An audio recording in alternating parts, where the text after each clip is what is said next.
looks like it started. It says live video is starting. So I'm gonna wait.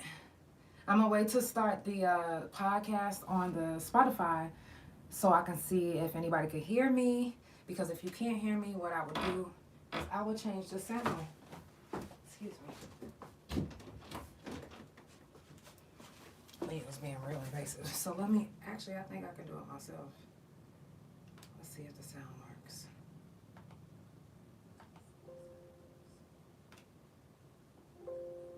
Hey. Okay, so I hear it on that one. Now let's see if we can. So this is my first time doing Facebook one. Don't judge me. I don't have any idea if it's working, if it's on.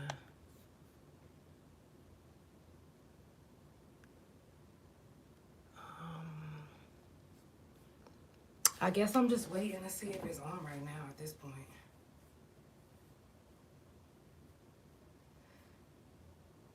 Is it on? Let's see. Let me just check and see if I can see it. Just bear with me, y'all, because this is the first time I did it on Facebook. But my guy that I'm interviewing, his Instagram got hacked. So I'm trying to accommodate. I was like, okay, well, let's try this. Let's see.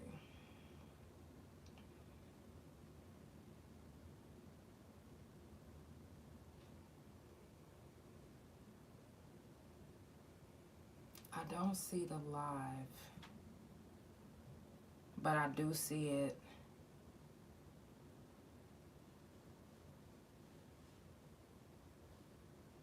Okay, yeah, I don't see it yet. Let me see. Did I press the button? Am I an idiot? Oh, y'all don't judge me. That is so embarrassing. If you watching on YouTube, you're judging me. That's what you're doing, and I'm not liking it. So, it looks like it's started now. The light might be too bright on the YouTube. So let me raise it up just a teeny bit. Move this on out the way. Perfect. That way it don't be in y'all way and y'all just see me. I really like the front face. Don't judge me. Okay, so let's see. All right, let me know if y'all can hear me on Facebook, and let me know if you can see me good on Facebook. It's my first time using Facebook on here for the podcast, so just bear with me. It looks like it's going slow, but we're gonna do the best we can. I'll wait a second, let some people join in. Let me just double check and make sure that I can send the live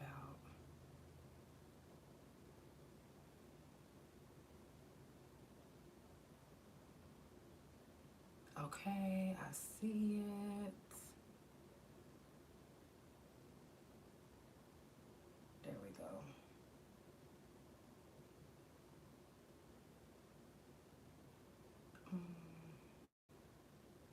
Let me know if y'all could see me. Leave me a comment. Tell me if you could hear. Actually, I think I can.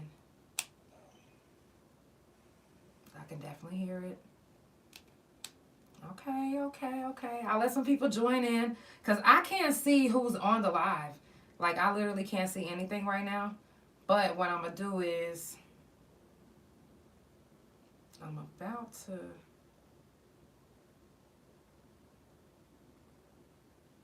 I think this is it.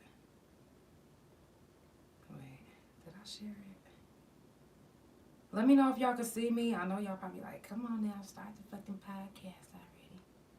Well, I'm trying, okay? I am definitely trying. How do I share? Oh, share. Okay, where's...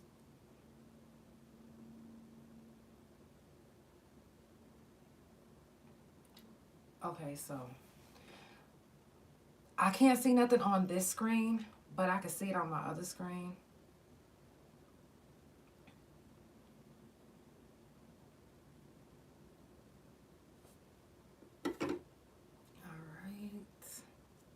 We about to just go for it and just wait on my guest. In the meantime, I got a couple of announcements. If you haven't already done so, make sure that you follow the page. Couch Chronicles No Limits on Spotify, Couch Chronicles No Limits on Instagram, and The Couch. I love you too, Kelly, and The Couch on Facebook. So, let's go. If y'all just now tuning in, it's the Couch Chronicles and ain't no fucking limits. I do this every Monday, Tuesday, Thursday, and Friday from 8 to 9 Central Time. Sometimes 9:30, sometimes 10. You just never know. Yesterday was the 100th episode. And if you was watching on YouTube, you seen we blew the speaker. But that's neither here nor there. We here, and we're about to do an interview for the first time on Facebook with the Couch. So I don't know exactly if the screen is giving what I wanted to give. But we are waiting on my guest to join, and we will get started. If you haven't already heard my new single, This Christmas, why shouldn't we get started with it? Right? Actually, I think I can move the YouTube up just a teeny bopper. Hold on. Let's do that. There we go. There we go. Yeah. Okay now. So yes, if you get a chance, make sure you check out my new single. If you want to hear it. Y'all ain't got no choice. My guest isn't here just yet.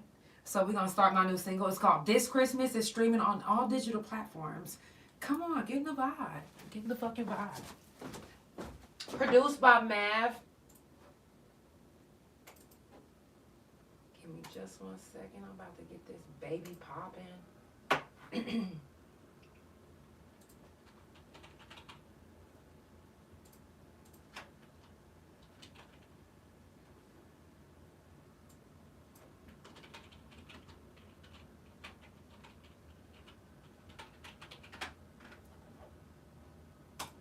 All right.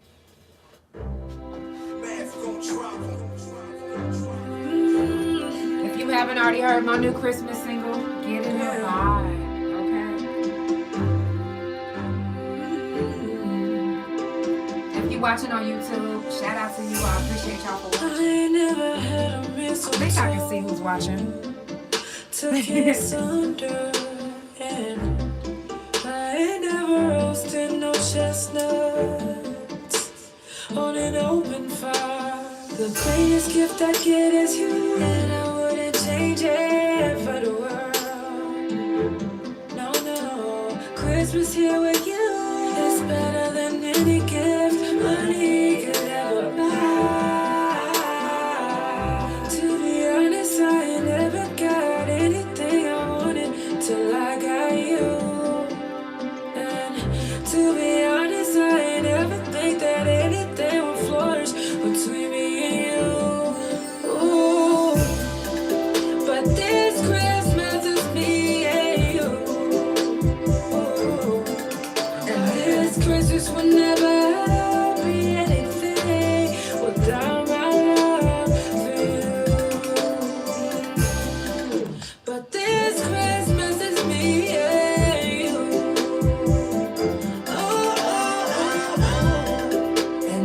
Christmas will never be anything without my love for you.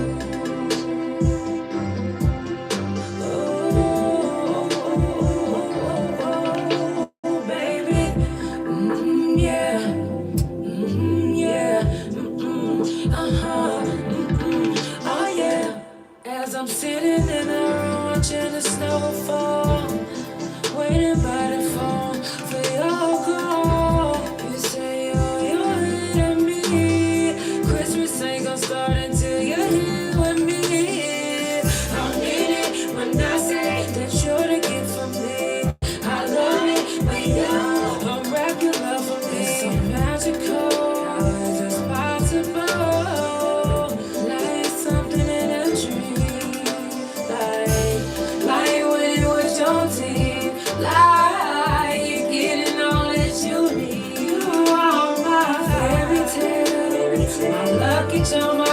spend my Christmas wishing I didn't have you on my list.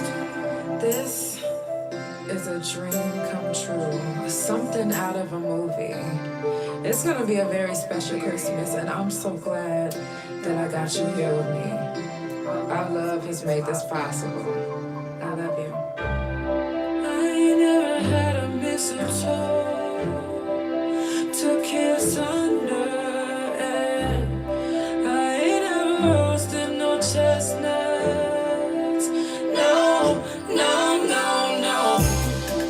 But this Christmas is me and you. And this Christmas will never be anything without my love for you. But this Christmas is me and you. And this Christmas will never be anything without my love for you.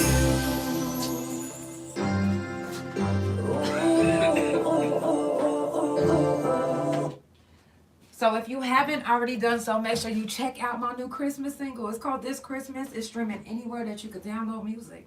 And my new single, Appreciate, will be dropping New Year's Eve. So make sure that you get ready and get in the vibe with that. Ray, if you have joined the live, send me a request because I don't know how to use this just yet. I'm learning. Don't judge me. So I don't know how to add anybody from the live on the computer, but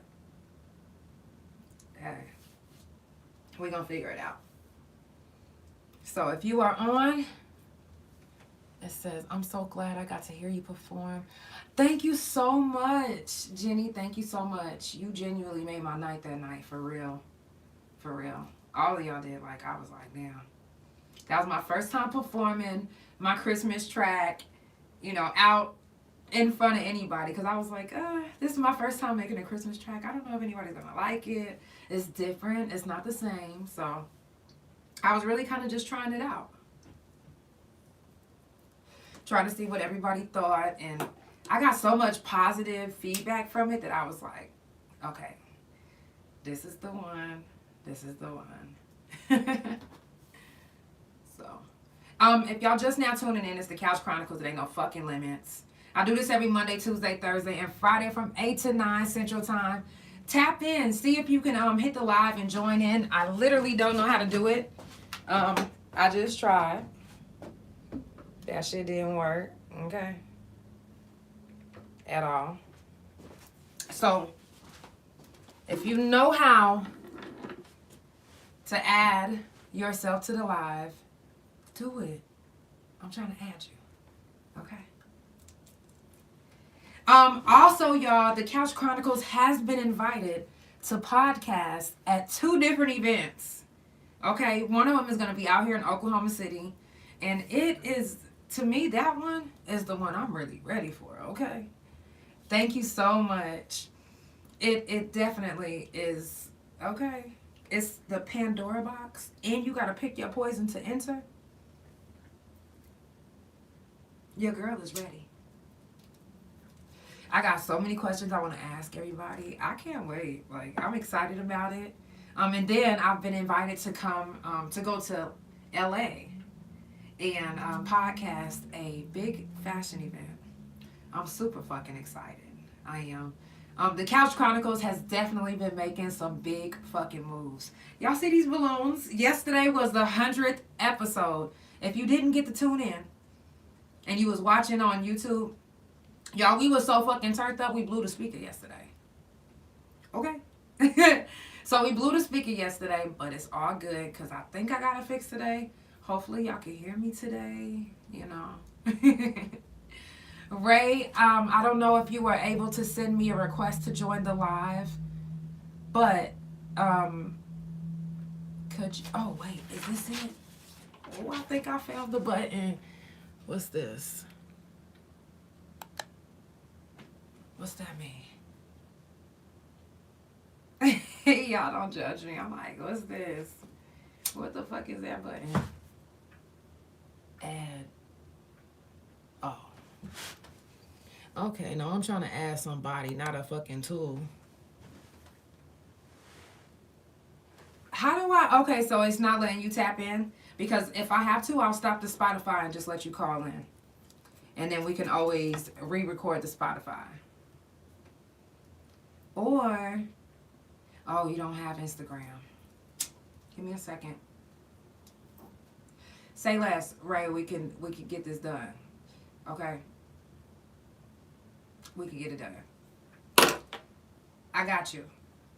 I'm gonna restart the live, and it's gonna be different on if you're gonna be watching on YouTube. It's gonna be very different because you're just gonna be watching me. Okay, I'm kind of gonna let y'all see the screen because I'm gonna have to redo some shit. I'm gonna have to actually put the I'm gonna have to re-record the Spotify. So if you're listening on Spotify, I definitely appreciate you. Okay, I'm gonna redo this. Make sure y'all subscribe to the Spotify. It's Couch Chronicles No Limits on Spotify, Couch Chronicles No Limits on Instagram, and The Couch on Facebook. I'm about to redo the live and go live from my phone. That way I can tap him in because I know I can do it from my phone. I just never really did it from a computer. So let's do this again. If you're watching on YouTube, keep watching. Keep watching. I'm about to turn the camera around. I'm about to turn the camera around. Y'all see that? That was funny. Whatever. Okay, so I'm going to stop the live and I will be back on in just a second. Okay, and now. All right. If you're listening on Spotify, I'm about to end it really quick and start it back over, but it's going to sound a little bit different, so I apologize. But thank y'all so much for tuning in. Give me just a second. All right.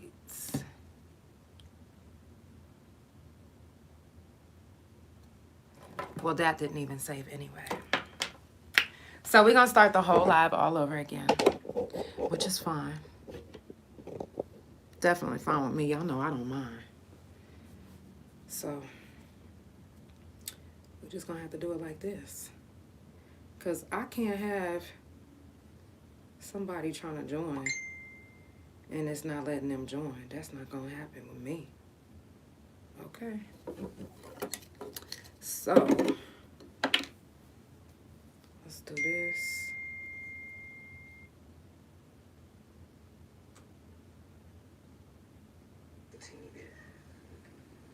All right. Thank y'all so much for being patient with me. For real, because y'all didn't have to. Y'all could have been like, girl, bye. I'm gone. But you still here. You are still here. Drop this shit. Don't worry about it. Don't even worry about it. Don't even worry about it. Don't worry. I got this. I'm getting myself together. All right. I just gotta make sure the camera's right. There we go. All right. There is that, and I can actually... All right, let's go. Let's get this shit started, baby.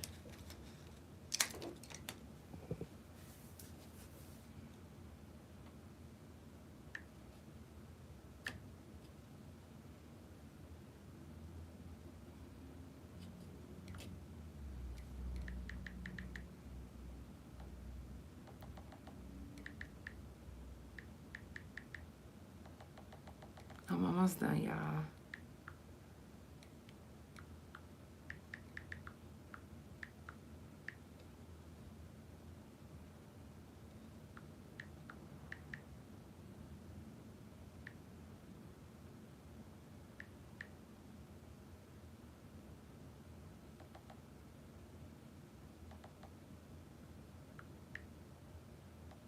Okay.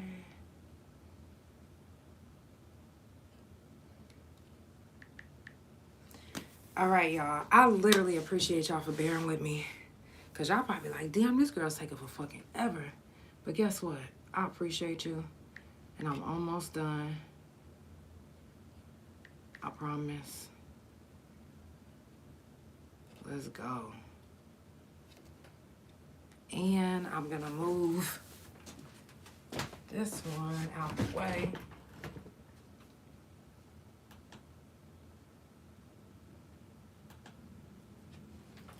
Okay, we're gonna move this shit out the way, and trust me when I say I won't ever use. Oh. Don't judge me. Don't judge me. I didn't fail. Okay,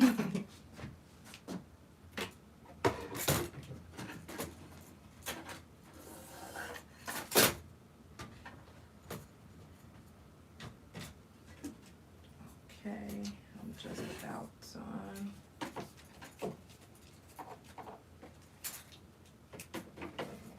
Thank you for bearing with me. Because trust me when I say I usually have all this shit done. I promise I do. I'm usually not this unprepared. But I have to do stuff a little bit different.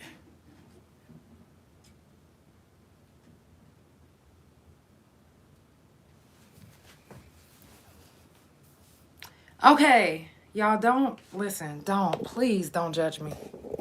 Please don't judge me, and bear with me. I appreciate y'all for being patient, because I was like, wait, am I going to be able to do this? But yeah, I'm going to do it. We're going to do it. Now, I might not be able to see them fucking comments. Might not be able to see that. But they going to be able to see us on YouTube. They going to be able to hear us later on Spotify. All right. So the only thing is, YouTube is only going to be able to see me because I couldn't get it to work on the other screen. So go ahead and share the live. Share the live. What's up, Ray? Share the live. Go ahead and share the live. Get your peoples in here. Let these people come on in. Okay. Hold on. I'm looking kind of thick on the couch. I've never seen this side of me. Usually, y'all, I just see just this top part of me. But hold on. I got my girl shirt on today, and I'm feeling myself. See, now on YouTube, we only get to see the top half of me because we like, what? Yeah. So, looking kind of thick now. Hold up. I'm going to let y'all go ahead and join the live. And since I had to restart the live, I'm going to go ahead and play my Christmas song over again. Why not? If you haven't heard my Christmas single, why not? It's called This Christmas. It's streaming on all digital platforms. Produced by Mav from Detroit. Let's go. I ain't never had a mistletoe to kiss under, and I ain't never roasted no chestnuts on an open fire. The greatest gift I get is you, and I wouldn't change it for the world. Oh no, Christmas here with you is better than any gift money could ever buy. To be honest, I ain't never got anything I wanted till I got you. And to be honest, I ain't never think that anything will flourish between me and you. Ooh. But this Christmas is me and you. Ooh.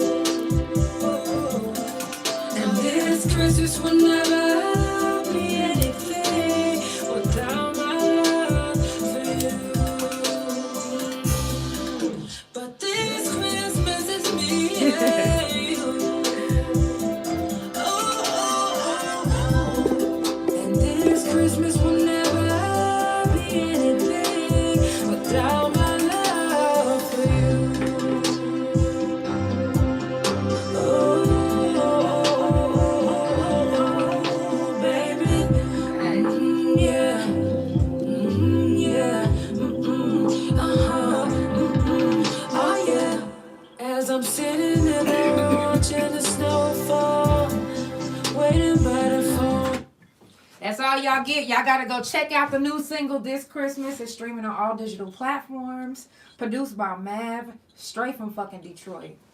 That's you? Of course. Ooh-wee. Now that's smooth right there. Thank you. Now, why is the volume down? Is it down? Yeah, turn your phone up. Let's see.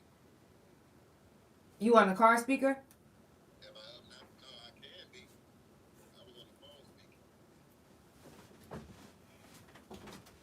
Let me see. Let me try.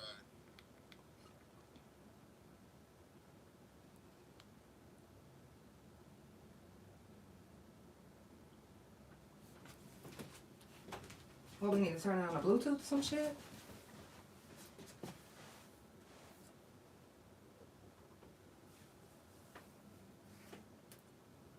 See, this is probably why I don't fuck with Facebook, y'all. Hey.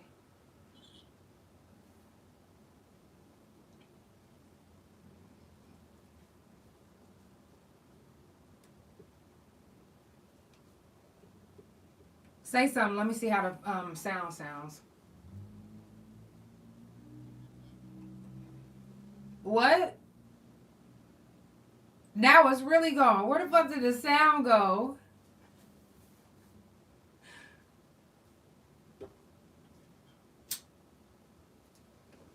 Let me see something.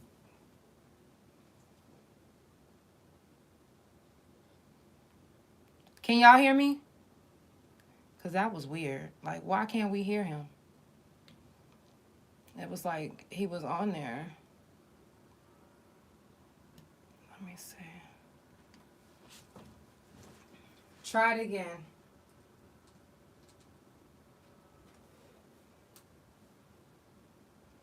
Y'all, Facebook Live is the worst. I ain't never. I've never in my life. What's up, Lily? Got your ass all on the camera and shit. Okay.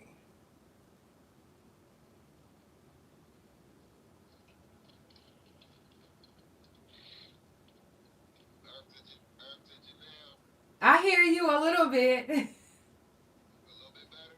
Yeah. Well, my voice is pretty sound, so hopefully we can just manage just off the power of my voice. Let me see if I could turn my speaker up on my computer. Let me see what it sounds like. Say something else. Yo, this Christmas song I just heard maybe about 5 minutes ago. I'm definitely playing that when the fam come through. I appreciate that. Temptations to Ray. For sure. Now, you know what it might be? It might be this phone, because it should be no reason why you sound like you whispering to us. I don't know. There we go. I'm definitely not whispering. I got it. We got it? Yes. Okay, so let me put this back on. Because I was like, hold on, Facebook, you about to get blocked.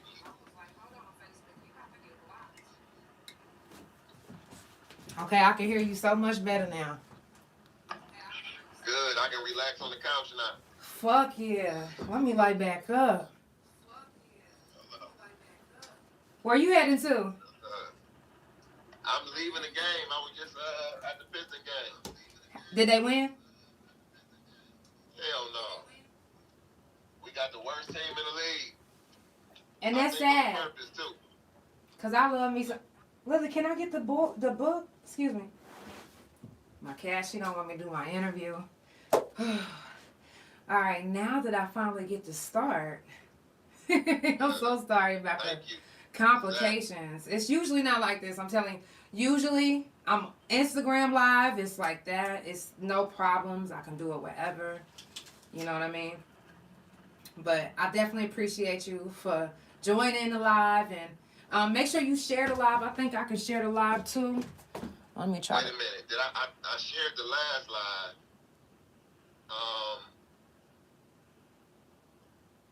This one I shared it the last time. It should still be on there. Okay. This a different one, but I'm inviting some people too.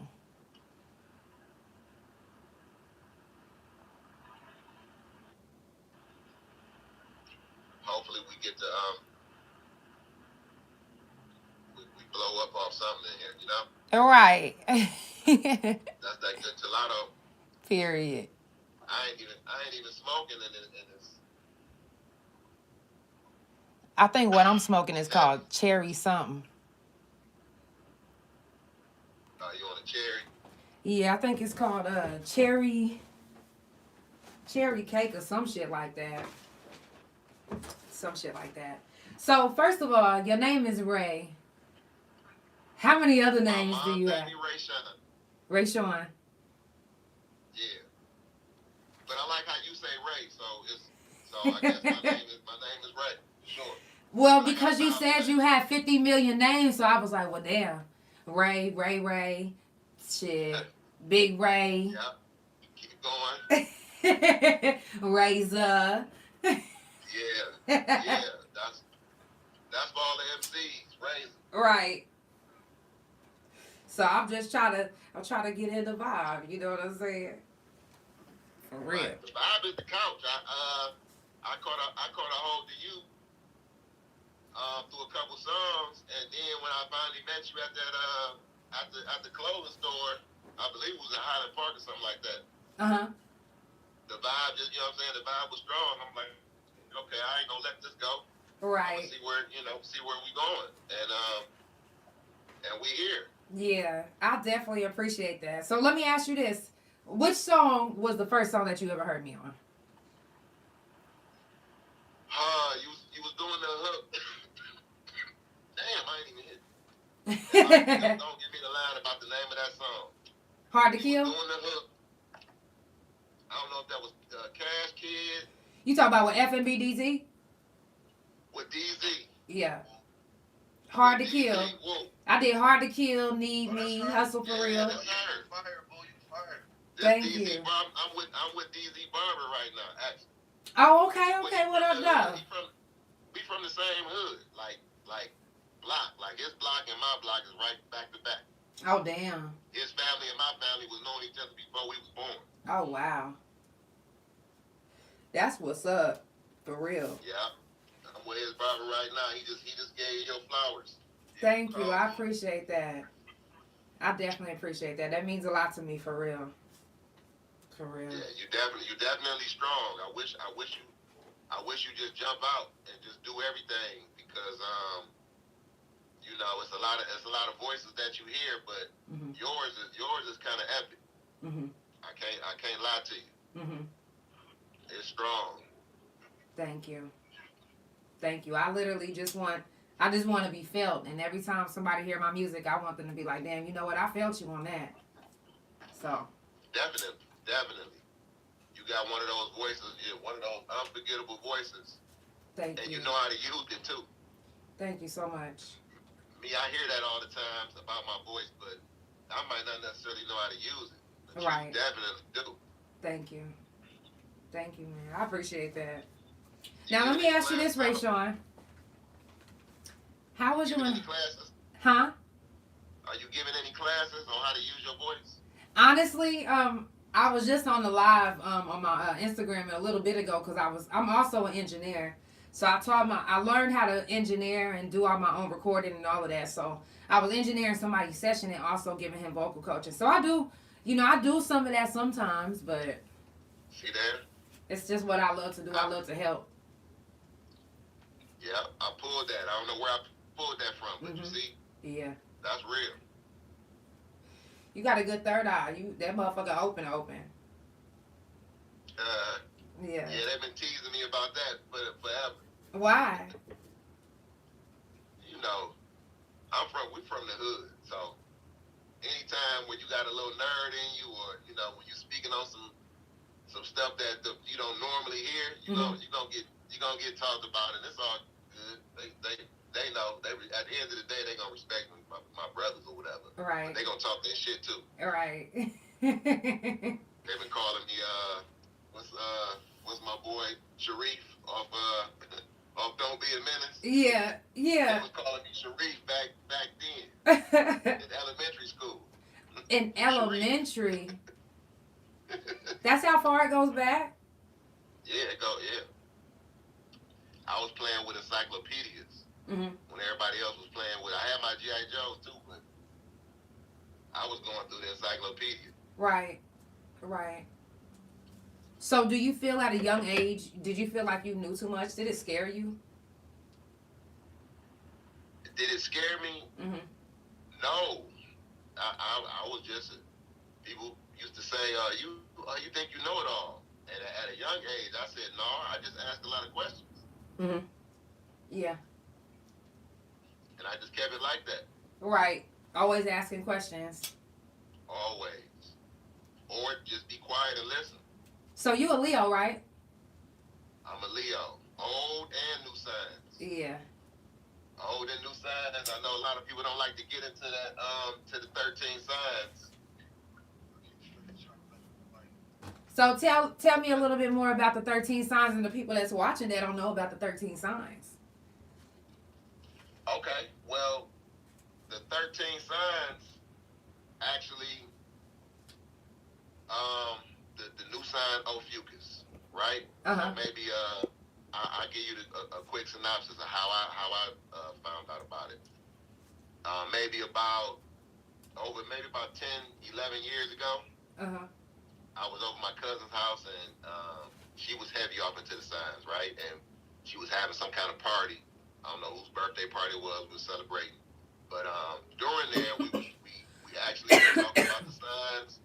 And while we were looking stuff up, I bumped into this thing that actually said what we are following is not correct. It's actually 13 signs and blah, blah, blah. So me, I was skeptical. But I looked into it, and it made sense, right? So, from the beginning, when I ask people this is going to be a strange question, and I'm asking you too. What is a star? To me? What is a star? Oh, a star to me is me, period. I'm up there. I don't believe I'm of this earth, though, for real. So I believe that I'm up there. I was up in the earth. I was up in the air before any of this. Okay, so in science, I know you a star.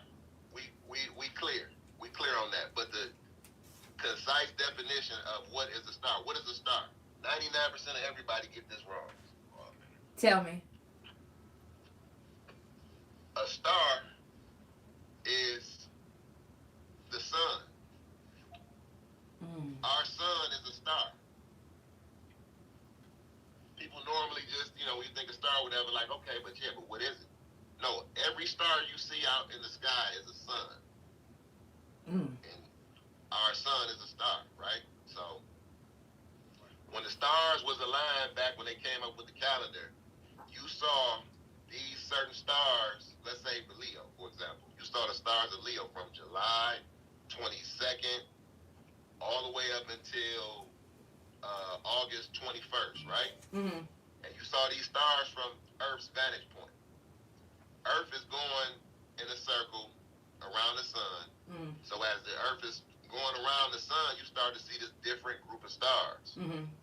More prevalent. Now you see all the stars, but you see this cluster of stars more prevalent from the vantage point. Right. And the people who came up with this, they mapped it out to say, okay, this is Leo.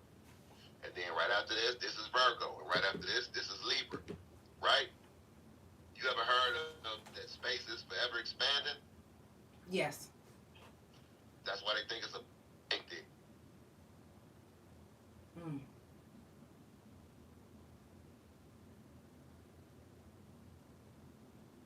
Am I tripping? Can you hear me? Y'all, what the fuck? What be happening?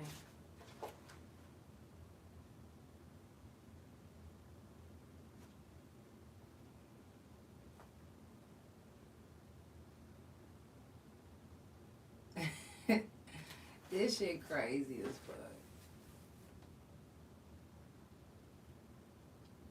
It's like the sound just went completely out.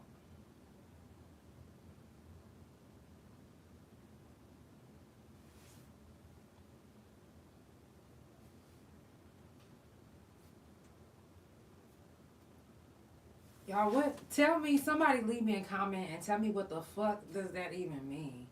Like, what? Let me try to add you back in. Hold on. So, why does that happen? Can y'all still hear me? Because, what in the hell? How does that even happen?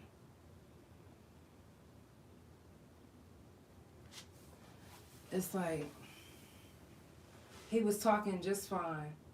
But he was talking about some real shit, so Facebook cut him off. That's how I took it. Because if you can't hear what we saying right now, then that is what the fuck is going on. Like, it was a time where somebody was sitting on this fucking couch and they was talking about some real ass shit that was going against what's going on in the world right now. And my lights went out. I'm talking about everything was just flickering, fucking up. Like, that's what the fuck be happening. Let me see if I could bring him back on. Let's see if this works. I pray to God the sound works, because that was some bullshit. Did you hear what I was saying? I heard everything you said. You couldn't hear me. No, that's why I'm saying you was talking some real ass shit and they cut your fucking sound off. Well, you know, I got a phone call, but it's just ironic that phone call came at You this feel time. me? That's why I'm saying, like, that's why I was like, it be happening like that when it be some real ass shit on the couch. Shit like that be happening. So if y'all just now tuning in, it's the Couch Chronicles. It ain't no fucking limits. I got Ray Sean on the motherfucking couch. You know what I mean. Okay. Detroit City, Mr. International. Detroit. For sure. Damn. Sure. So we love it. Detroit love everybody.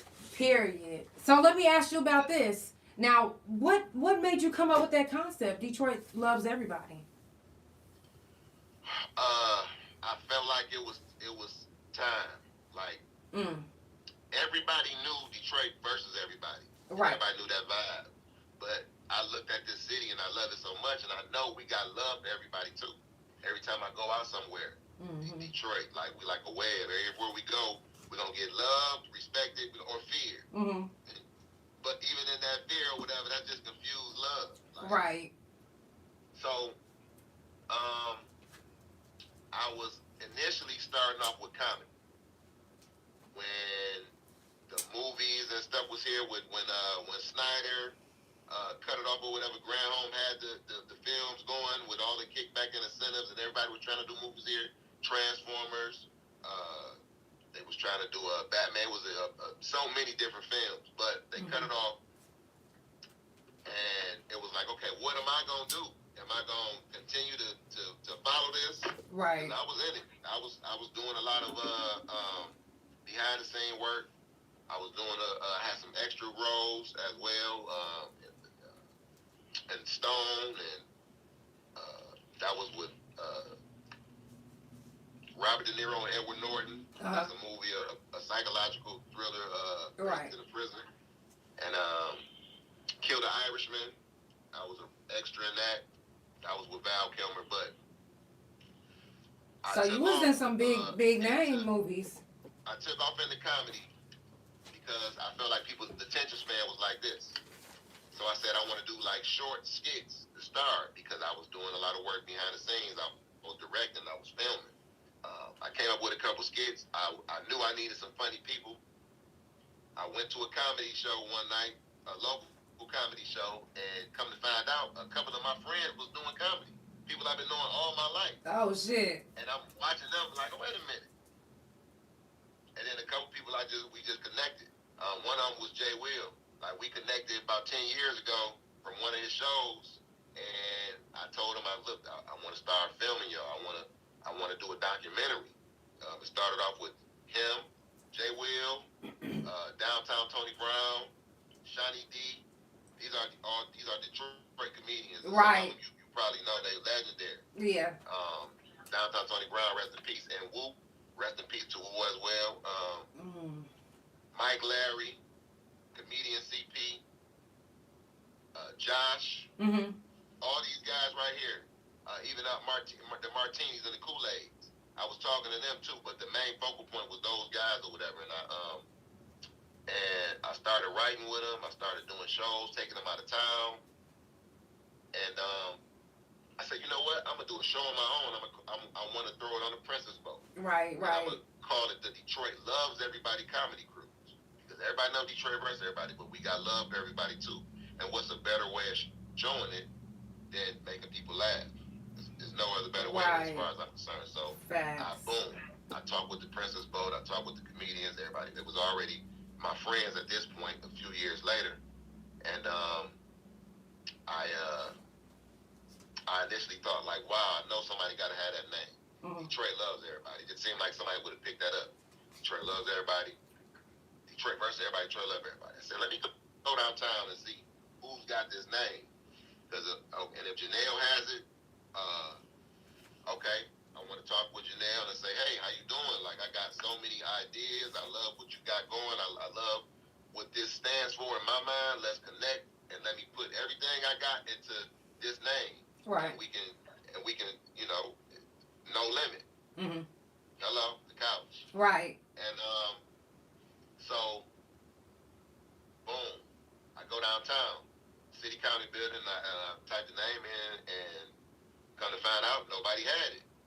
So boom, I got it. So now I'm Detroit Loves Everybody. So now I'm thinking paraphernalia. I'm thinking shirts, hats, and all of that. Right. I took it a step further though. I said I want to do weekly segments. Example. Hey, what's up, y'all? This Detroit Love Everybody. We here with Motor City Soul Food to show the history, the staff, the patrons. Right. The next week, hey, what's up, y'all? This Detroit Love Everybody. We're here with Detroit Persian High School basketball team or Cass Technic High School football team. Show the history, the awards, the coaches, the teachers, all the accolades. And the next week after that, Sue Boo, $1 Million Establishment Renaissance. Right. Shanola, Al Wassan, anything Detroit affiliated, I wanted to highlight it and had the comedians highlight some segments. Right. Leading up to this show that everybody's going to see. I want to record it. I want a Netflix feel to it. A drone camera following the boat. Right. Oh, that's dope. On the Princess Boat. So when people see this outside of the city, we're going to get the love here. When people see it outside the city, you're going to see the ambiance. You're going to see the beforehand, during the show. It's going to be all-you-can-eat buffet. It's going to be DJs on the boat. It's going to be cameras. It's going to be a full-fledged event. There's going to be vendors on the boat. Kept you selling hookahs, books, whatever. Like, this is all mapped out. And that's what made me really feel like this was the right thing to do with that name and all the thoughts I had behind it. And then I took it a step further. I said, imagine the psychological effect that it could have over the city, potentially. If you keep saying, love everybody on the shirt, love everybody on the hat, love everybody on the poster or billboard, or the kids, the PAL helmets, you know, Detroit Loves Everybody or whatever. I might potentially stop somebody from busting it. You might stop a nigga from busting a nigga head that day, or a lady getting her a purse snatched or something, or her going home and beating her kids up or something, because she don't even know why, or they don't even know why that they didn't even do what they was intending to do. But subconsciously, you keep saying love everybody, love everybody. You might potentially it might be a potential culture shift. You know, we got this stigma, we got this dark cloud over us, which I really think the city of Detroit, that symbol, I was reading up on something about that. It's supposed to be over an Indian burial ground, and that's why we got this dark cloud over the city, because of the spirit of Detroit. It's over this Native American burial ground. And if we gonna keep having this, that's another story. No. But, yeah, we're gonna have to tap into that too. Well, yeah, that's try to find out about the spirit of Detroit and like what it really actually symbolizes and where is that? Like where that the grounds of where it is. Do the research on that too. So do you believe that the whole United States of America was native land?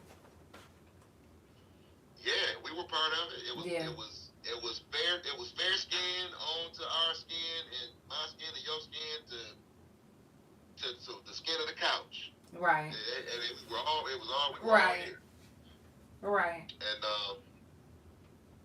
you know, there's no place foreign for us. That's why anywhere we go, we adapt because it's our world. Right. For sure. That's true. But yeah, so Detroit love everybody. So not only I feel like it could be lucrative because of Detroit versus everybody made 10, 15 million. Detroit love everybody got to be worth something. Right. Even if it's 10% or whatever. Right. But like I say, not only is it lucrative, I feel like it's needed. Like that. That feeling. I love cats too. Yeah, that feeling. Like I really can't describe the energy that I feel behind me when I'm talking about this. Right. Because I know it makes sense. I know I'm not, you know, it's not far fetched to say, oh well, you gotta do this and do that, you know, all this to happen. No, everybody already a part of it. This was an initial push going into 2020, but then COVID happened. So I missed 2020 and 2021. 2022, which is here, going into 2023. Now we here. Now I got the merchandise already. Some of it. Right. I got the buzz going around. Now my comedians, my friends, Jay Will, Bigger Than Ever. So do you take any comedians from different states? Excuse me? Do you take comedians from different states? Oh yeah, we definitely been Clee out in DC, the Baltimore area, Ontario, Chicago. We definitely tap in with the comedians outside of Detroit and outside of Michigan. And that's the Detroit love everybody. It's no turn on red. Yo, we have a really, I had this really dope comedian that was on the couch. Her name is Funny Both Ways. She's very funny. Both ways. Yeah. We and like I said, that's a part of Detroit loves everybody too. Just connection with everybody. Right. Somebody in everywhere got a connection with Detroit. Facts. Like, look where you at. Where you at right now? Yep, Oklahoma City. That's what I'm saying. And I was really looking forward to coming down there to actually being on the couch, but talking about you leaving, I was ready for part 2 on the couch in Oklahoma City. Right. Oh no, it can still happen. We can still do a recouch. Don't even trip. Yeah. Definitely a recouch. By that time, because I haven't been, I used to cook for my guests, but literally nobody used to leave a tip. So I was like, you know what? Hold on, I'm getting a call. I wasn't raised like that. I gotta leave you a tip. So they was. Can you like still hear me? Because I got a phone call. Yeah, I hear you. Perfect. Okay, perfect. So yeah, so I had stopped cooking for my guests, but next year I'm gonna be doing, and I was also recording my guests. You know what I'm saying? Doing like free sessions because I do engineering and everything. But next year I'm gonna offer. I'm gonna charge next year, but I'm gonna charge if they want a session. You know what I'm saying? Like if they want to do a whole recording session, it don't have to be a song with me. It could be just whatever they want to record. You know. So, what happened? You ran a red light? Yeah. Actually, I need to get to this damn gas station. I forgot all about that. Damn, I hate when that happens. Especially when you're traveling.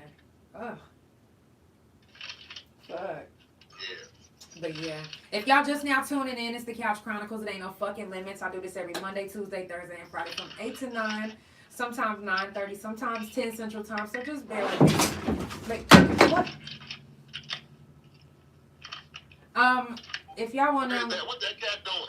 he was okay. So I got another cat. He was sleeping. He fell off the top of the Wow. Yeah. You good? Is he all right? Is he Yeah. just looking at you? Yeah. Leo, you good? Yeah. So it's the Couch Chronicles. Y'all know this ain't the first time. Leo has a tendency of falling off of stuff when he sleeps very deep. You know, he's human. So make sure you follow the Couch Chronicles on Spotify and on Facebook. It's The Couch. That's Negro spelling THA Couch. And on Instagram, that's Couch Chronicles. No limits. Yeah, No we limit, good. baby. That's Leo. He fell, y'all, out of his sleep. Um, Your and- cat is named Leo? yeah, he's a Leo. You got an infatuation with Leos. Okay, I see why I'm on here. My moon sign is a Leo. Yeah. So, oh yeah, we were talking about the change up. Yes, before they 85%. cut you off. So yes. 85% of the zodiac signs are different than what they are. Okay. So 85% of the world is not what they think they are. So let me ask you this. Have you ever scrolled back on the calendar all the way to year 1? Okay. No, it's not okay. It's have you? Yes or no? That's gotta be more to that question. What you continue on with that question. So if you scroll to the year 1, and if you notice, I want to say it has 24 months.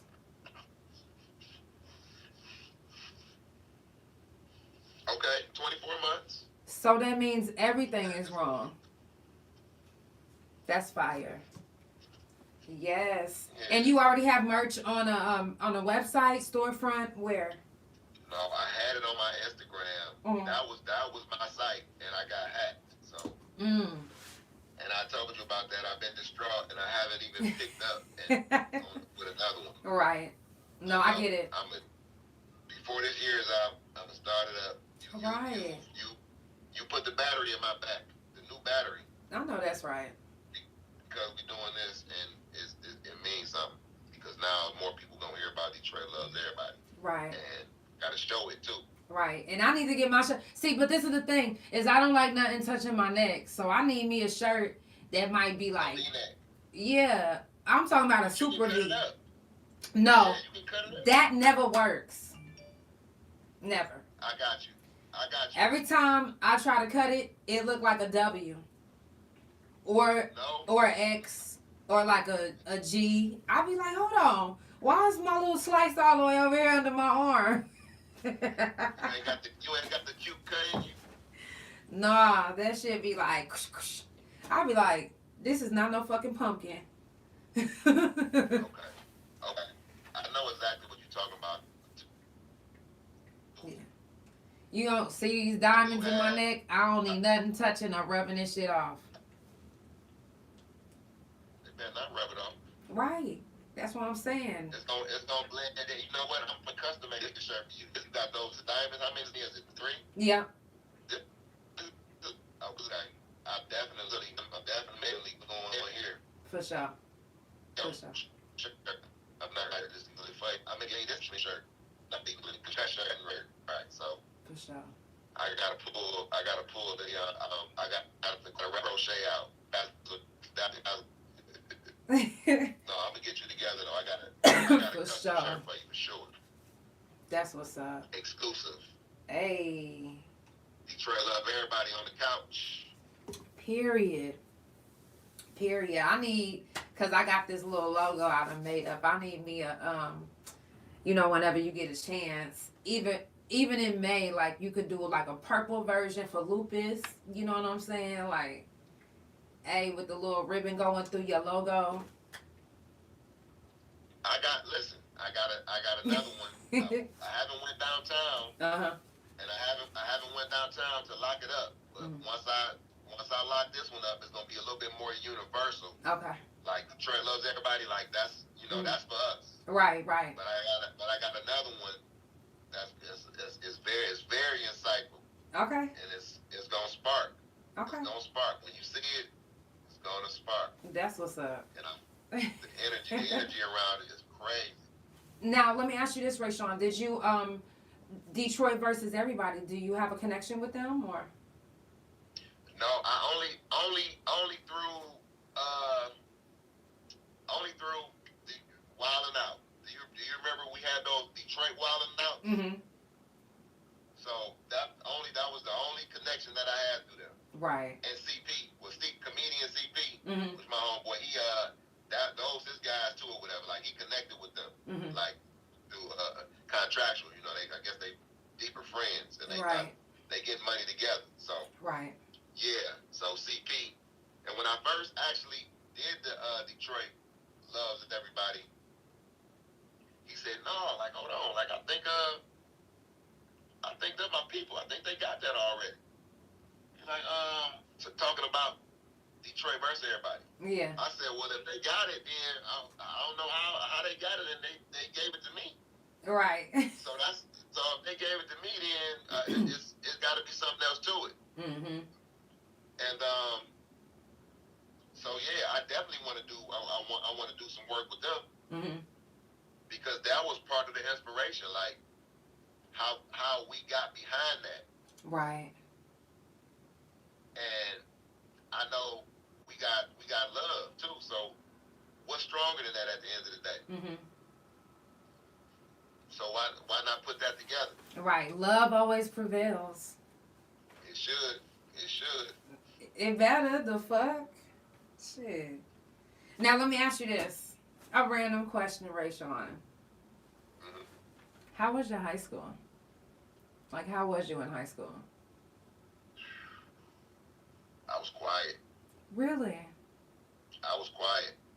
In the sense of the girls. Hey, babe. I could barely see from a distance. Got your shirt on. Sorry. But as far as girls, I was very quiet. Mm-hmm. I was basically shy.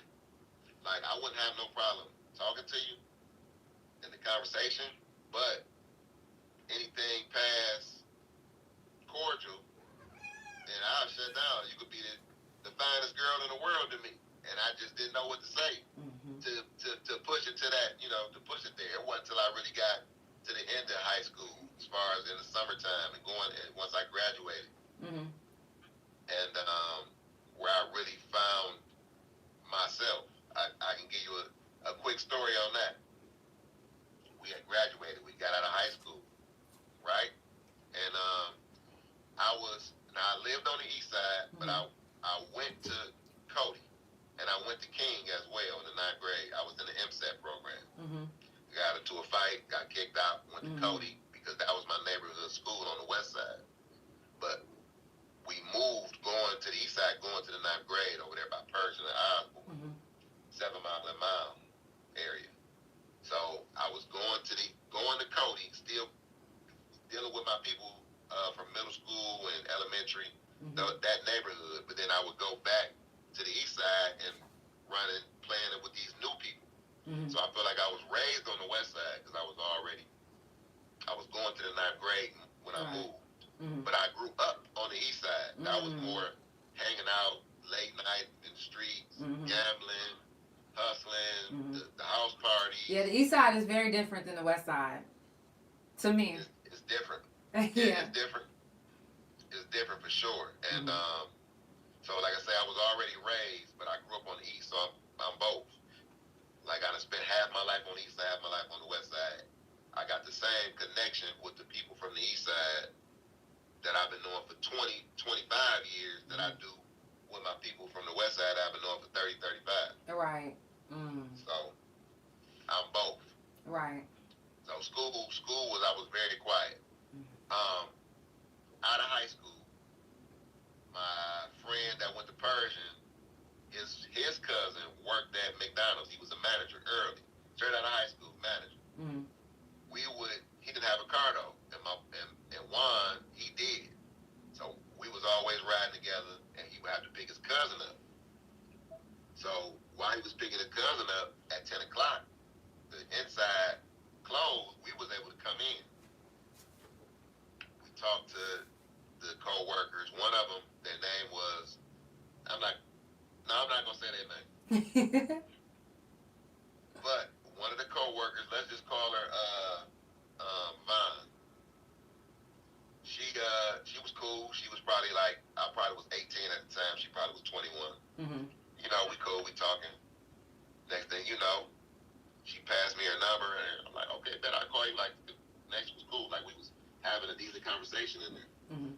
So I called her. We talked for a couple hours. Maybe a few days later, we talked for a couple more hours, and everything was good. By the third time, it was like, she like, okay, well, you know, I need you to come over. Like, I ain't seen you.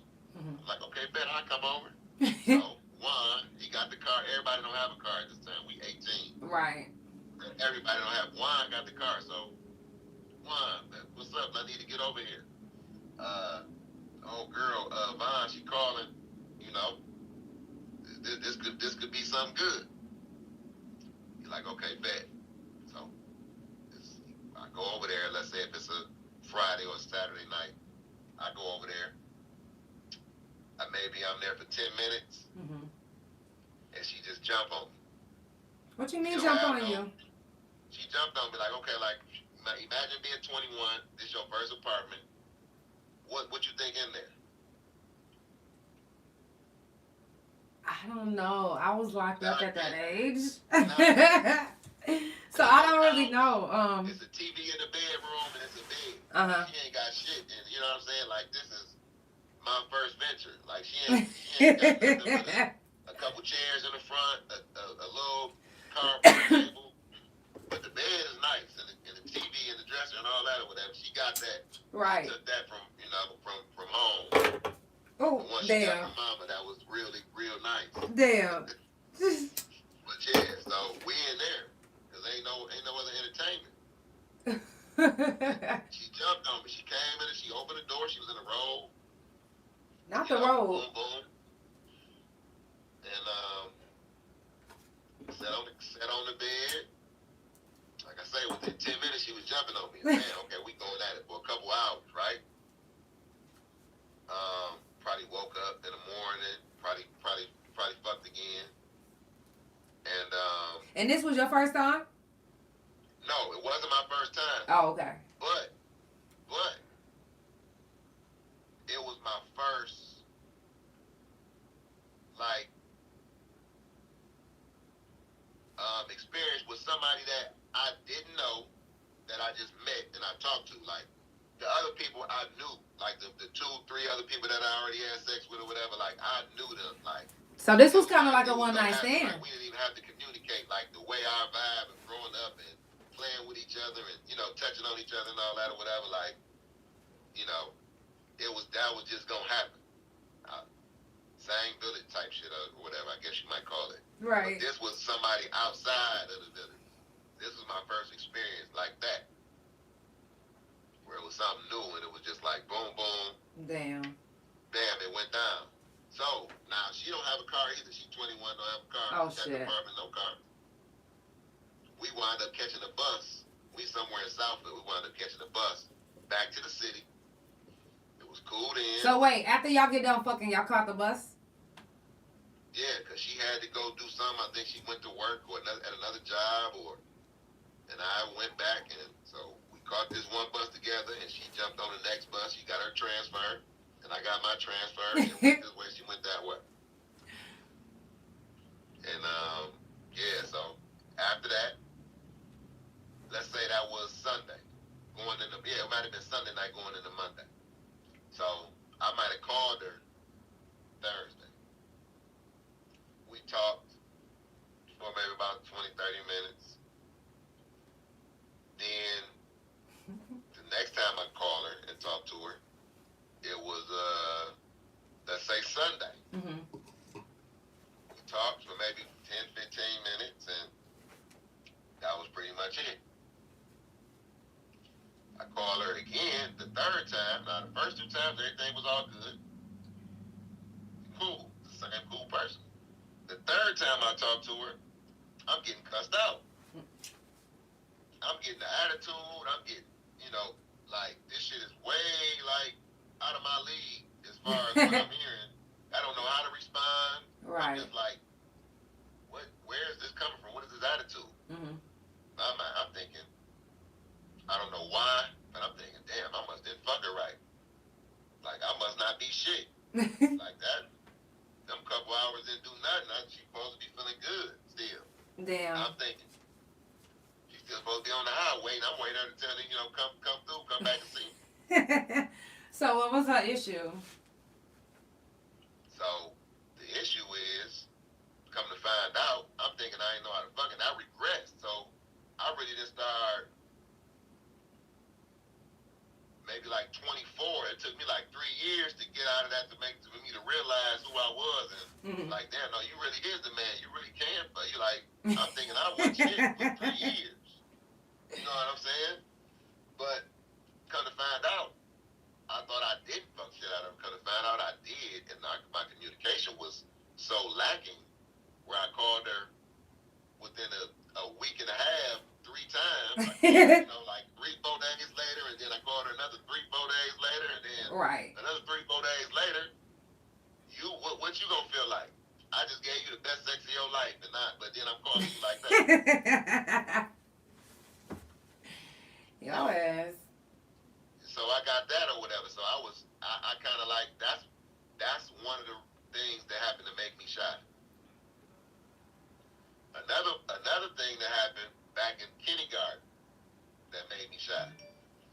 And maybe that's why I ain't got no kids too. It was like, okay, well, like when I finally came into my own and realized who I was, it was like, damn, like what I'm gonna choose from. Like usually people that had their babies already by 24, mostly everybody then already had something. Mm-hmm. So what I'm gonna do? I'm gonna take my time.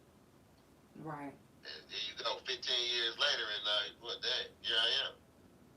But another thing in kindergarten, it used to be half days. Mm-hmm. You remember the half days? Like, okay, so kindergarten was half days, right? I was in the morning class, or maybe the afternoon, but I think it was the morning. So after maybe a month or two in the school year, you got to take pictures. Right. So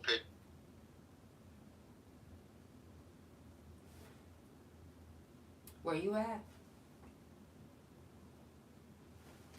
I'm probably gonna have to re-add him. He might have got a phone call. Did you get a phone call? I'm gonna re-add you. Okay. If y'all just now tuning in, it's the Couch Chronicles. It ain't no fucking limits. I got Ray Sean on the motherfucking couch and Lily. Y'all see she just bit me a second ago? What? Out of nowhere. I thought she was giving me love. She just gonna bite me. Like, what?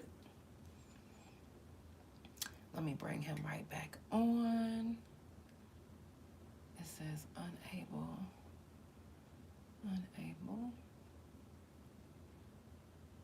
Okay. There we go. I do this every Monday, Tuesday, Thursday, and Friday from 8 to 9 Central Time. Make sure you follow the pages. Couch Chronicles No Limits on Spotify.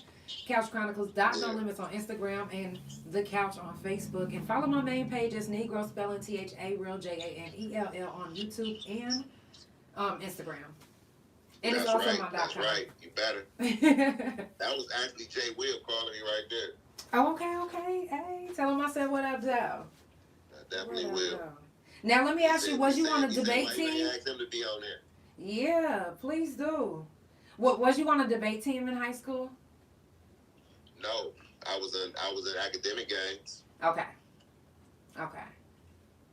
I should have been on the debate team. Yes. Because I don't lose no arguments. Right, so that's what I was thinking. Like, damn, he must have been on a debate team. So I wish it was. I wish that was the case. Like I said, I was the introvert. I really didn't talk. Like I played sports, not on the teams, but I just played with the guys. But I never played sports. Like I just really didn't. In high school, I didn't do anything. Like everybody knew me. They knew my personality, but I didn't come out my shell until afterwards. Oh, okay. You know, a lot of things that happened, like in between, I say 4 years old 3 years old to 15, to where it was like where I didn't come out my shell. I came out my shell real late. But we only thing we can do is no losses in life. It's only wins and lessons. So I'm gonna live like that and say it was just some lessons. Right. During that time, and now that I'm out, now here come the wins. Right. That's right. The whole time. But let me finish my kindergarten story. Yeah. So the picture day. We take the pictures, and then I guess I'm thinking maybe the pictures come back in 3 weeks or something like that. But for me, it felt like forever. Being in kindergarten, this is like forever before these pictures came out. And I'm excited because I didn't get no regular. I got the pictures with the background, with the stars or the books or something. Matter of fact, I got the books. The little picture with the little boy with the big head. The books in the background. I don't know if you've seen that on my page or not. I read all those books back there, by the way, too. Oh, did you? No, I didn't. I was gonna say it. You gonna say by the way? No, those was the encyclopedias I was playing with, though. That kind of stuff. Oh, okay. But anyway, so the pictures come back. Wow, I'm happy. I see hey, Miss Hughes. I don't know if you living it or not, but Miss Hughes, she was a great kindergarten teacher. Mrs. Hughes. Miss Hughes, she tell us, hey, you guys, the pictures here, they on the board. Before you guys get your pictures, you can see the class picture. Aww. So I go up, everybody run up, you see the class picture. I see me, okay, I'm looking good. See everybody else looking nice. Oh, in class, here's the afternoon class. They're right, this the other class that I teach. They're right here, right next to you. So I look over there, I see them. Oh my God, I'm in love. I can say her name, it's positive. Felice West. Love at first sight. Right? I'm thrown back. So we were learning how to read and write or whatever, and I'm at home and doing my homework. So now I'm making love letters and stuff or whatever. I'm making hearts and I'm putting the name in it and all that kind of stuff or whatever. But I don't know who she is. All I do is just see this picture. So we go through that year, and then our first grade is here. We finally get to, and guess who in my class? She is. Felice West in my class. Boom. And we really became like, we was like real off the rip. Like she was talking to me, I was talking to her. Now this first grade or whatever. Like, okay, so I'm thinking everything's smooth. This week or two go by in the first week of school. I'm walking into the school. Before I get there, the gang of girls, Keisha and Ballard and Patrice and everybody, they run up to me. Rayshawn. Like, Felice like you. You like her? I say, with the sound effects, no. What?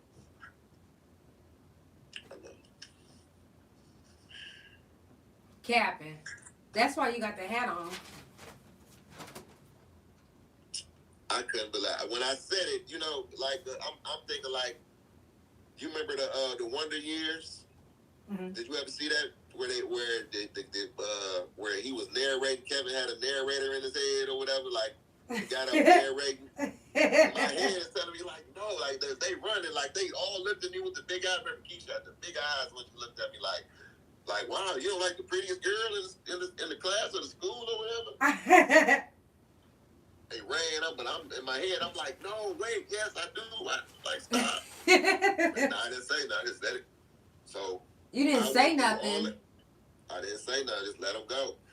And I was scared. I didn't know what to do. I didn't know what to say. So I went through all the elementary school, watching all my friends be my girlfriend's boyfriend. Like, y'all got like this is crazy. I'm sitting here watching all of y'all be Felice West's boyfriend, and she liked me first. Fuck. You never made it right, did you?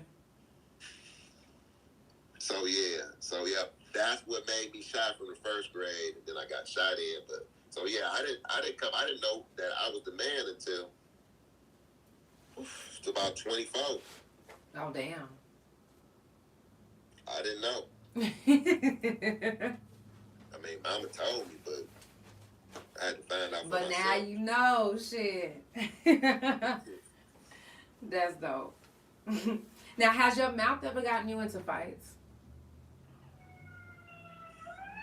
I used to fight a lot Mm-hmm. in elementary school, and in school and at home. You know, the block we it wasn't no vacant houses. It wasn't a house here and 5 houses empty and another house, whatever. It was every house was somebody there, and half of these houses is kids. So it was a lot of kids on the block. A lot of kids around the corner when you had the bikes and you started traveling. You going to the park. All the elementary school, whatever. So I had a lot of fights. I probably had from 3 years old to 15. I probably had about 25 fights. Damn. So do you know anything about Oklahoma? Other than Tulsa and Oklahoma City and the first 48. So let me ask you: do you feel like it's a big difference from here to Detroit? Well, it just seemed more open. Like Detroit is like it's small. It seems small, even though it's the largest. It's the 5th largest area wise. It's the 5th largest cities versus the area, but population is not as much. We probably in the maybe 30th or something. It seemed like in population, but it just seemed like Oklahoma. It just seemed like it just more spaced out. Right. And it make it feel bigger. I don't know. The population down there might be the same. What is the population down there? I don't know. You down there? You supposed to know this. I'm supposed to ask you. You supposed to. Where's But I will let you know Thursday on the couch. I'll remember this. I promise. And I'll okay. Yeah. Yep. You need to know the population. Yeah. I'll definitely. But I knew it back before I went to prison, but when I got out, I really feel like the population is really fake out here. Like so let me, okay, now this was actually one of my questions about what you think about the Matrix. Like the glitches and shit. The Matrix, the Matrix is real. And we are in the Matrix. The Bible, the word Matrix is in the Bible. Right, 10 okay. 10 or 12 times. So the reason why I say this is because one day, I'm not kidding, I promise you, and I didn't take no shrooms. I don't even think I smoked. I might have smoked some weed, but it wasn't no gas to where I was like seeing shit or nothing. Nigga, I was leaving my girl's job and I was at the green light. I'm talking about the highway was right above where I was at. I'm talking about from the highway to the people in front of me, to the people behind me, to the people on the sides. Nobody moved. I was honking my horn. I was sitting on my horn so motherfucking long, and nobody moved, bro. Like, nothing was moving. I couldn't get around nobody because I was, like, boxed in, and people was just like, I'm like, what the fuck? I was blowing my woman up like, I don't know what the fuck is going on. But the Matrix just had a glitch right in front of me, and I just seen it. I'm not kidding. I was like, yo. Were you down there? Out here? Yeah. Yeah. That's why I say this population ain't real. So would you say it was the population was more than what they saying it is, or less? Less. They don't even talk about. They don't even talk about. Huh? Maybe, I'm saying maybe that's what it was. Like when I was traveling through, and I was downtown and going through whatever. Like it looks like a big city, but then when you look around, it's like the people is like it's very spacious. You got a person walking down the street. Right. And you got a car at the red light. And it's like, I don't know. I understand your mind when you saying you seen it and nothing was moving or whatever. And it seemed like that would be a strange place. It's kind of like the Truman Show or something down there. I was like, You so seen that long. movie, The Truman Show? No, I never seen that one. Ooh, you gotta watch that. I am. Deep. That's where you at right now. I'm gonna watch it. I'm gonna have to watch The Truman Show is Jim Carrey. You never seen him before. Okay, and I fucks with Jim. Mm-hmm. Yeah, I fucks with old Jimmy Jim. They kind of like banned him. Like he kind of I'm got hip. a little bit too woke, and then like a lot of his movies are so vulgar. Like when you watch any of his movies, like The Mask or Ace Ventura, Pet Detective, and all that or whatever, like right. You don't see that. They don't let those roll no more because it's a lot of stuff misogynistic. It's a lot of anti-gay, like anti-LGBTQ. Is the Q in there too? Yes. Okay, yeah. It's a lot of that. It's anti all of that. Like he was tripping. And they of course, they not gonna let that ride in today's time. So do you feel like there are artists, excuse me, artists, actors, and actresses that have been banned because they're too woke right now?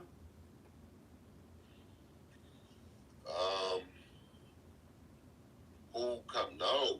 And it's sad to say, I gotta say no, because I really don't see nobody being blackballed or nothing. Not being blackballed, I don't see nobody actually doing something to make them want to, you know what I'm saying, to make them say, oh, we got to blackball him. Like, they doing too much. You don't think so? Not anybody you can think of. Kyrie Irving and Kanye, that's it. No, that's not just it. I seen one on your page that I was like, oh, yeah. Monique? Who else? I'm trying to figure out who else has been that had the platform that they have. Monique. And Monique. Okay, yeah, Monique. Mm-hmm. I just posted something about right, that's why I was saying when I seen it, I remembered. I was like, oh yeah, I remember that shit. Monique definitely turned some eyes towards the truth. A lot of people still don't want to get off that wave of, well, nobody else saying nothing, then I guess I ain't gonna say nothing either. A lot of things like that. Like even when Beyonce, when they was talking about there was a time where they were talking about, well, dang, why are those symbols on her album cover? And they did what? Video, and Beyonce, when it was like there was a speculation about her and like, are they a part of an occult? Okay, I did hear that. You remember that, like that wave of the Illuminati and the symbolism and the videos and right. Kanye said that shit too, though. Yeah, but like people just completely like ignored like it was a thing for a minute, but then now like in the last 5-6 years, like people like kind of like brushed it aside and they still like, okay, well I'm still rocking with Beyonce and. Right. I'm still, I'm going to ignore all of that. Not to say if whatever it was, right or wrong, but y'all just definitely ignored it because they made it out to be like this bad and this devilish thing, but nobody really paying no attention to it at the same time. Right. Because I seen some stuff like, wait a minute, like, what is this? But then it get kind of confusing because is it devil worshiping or are they tapping into something that we already supposed to be tapping into when they talking about Oshun and the African goddesses and those kind of symbolisms that I'm looking at when I see certain things? Like, wait a minute, what is it like? And I don't know these people, so I can't say other than what I see. That's true. That is so fucking true. Damn. But I did peep that she was practicing a lot of like in a lot of them songs. Like Oshun, I don't know if you're familiar with the African goddess, the African god. Right. Yeah. I know a little bit, but I haven't really dug too deep. No, I haven't. It's been a while. Like, I was in that rabbit hole. Like, when you start to... Yes. You go deep. You just keep digging and digging and digging. Keep digging and digging and now digging. let me ask you been this. in that rabbit hole in a minute, so... Let me ask you this, because when I say this, people be like, girl, what you think about the Mandela effect? What's in that cup? Oh, shout out to TLC. Tastes like chicken. Okay, listen, I know you fuck with Tito's. Have you? Come on now. Tito's? Right, so this guy used to work for Tito's, and he stopped working for them, and he made his own shit, and he called it TLC. Tastes like chicken. It's way smoother. Tastes like chicken. Yeah. It's vegan friendly, though. I'm vegan. It's amazing. Where, just like Tito's. But you say that's your people. No, he was Tito's people. But the shit is so fucking bomb. I fucks with Tito's. Well, where do I get that from? You gotta see if y'all have it at your liquor store. If you don't, I can see if I can find a way to send it to you. Yeah, I tried. It's fire. Fire. Yeah, you making it look good. Oh yeah. Listen, if you watch back the last few episodes, you'll hear all my people like, hey, shout out to TLC. I ain't kidding. Because we be all in here fucked up. And yesterday, was the 100th episode, so we took some shrooms. We was drinking Shout out some to TLC. that. Clap it up for that. Yes. Rubbed Thank you. Yes. Yeah. Today is 101. I'm not going to restart the numbers until next year. Because I still got people booking. And I'm all the way booked to the middle of January. That's it right there. Yeah. I just got to be careful because the Couch Chronicles got booked to podcast a special event out here. I can't wait to do it. It's a like a Pandora box, pick your poison type shit. And they're actually flying me out to LA as well in March. So I'm excited. See there right there. Now Yeah. you got me all feeling all good on the inside. Yeah. So the couch is about to go some places. My spider senses is just off the charts right now. Hey, yes. I'll receive it because I know it's something good. Yes. I definitely know it's something good. Now, Rayshawn, do you have any other social media or any ways anybody can contact you if they want to get any merch or anything? Right now, because I got hacked. And that was everything. And I don't know who decided to one of your closest friends. I got my Facebook right now. I got Rayshawn Cotton. Okay.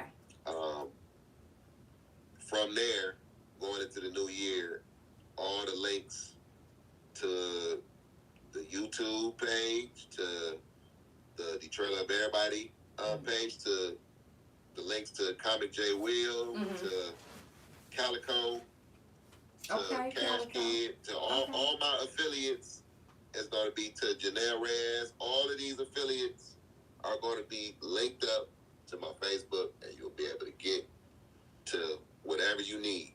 That's whether it's merch, whether it's up and coming content, whether it's just insight on anything, whether we talk about the stars, whether we talking about aliens, whether we talking about Donald Trump, or whether we talking about abortion, like I said, no limit. Period. Again, it ain't no fucking limits at all. To where we going. Yeah. I know that's right. I know that's right. Now, let me ask you this. Do you feel like you're human?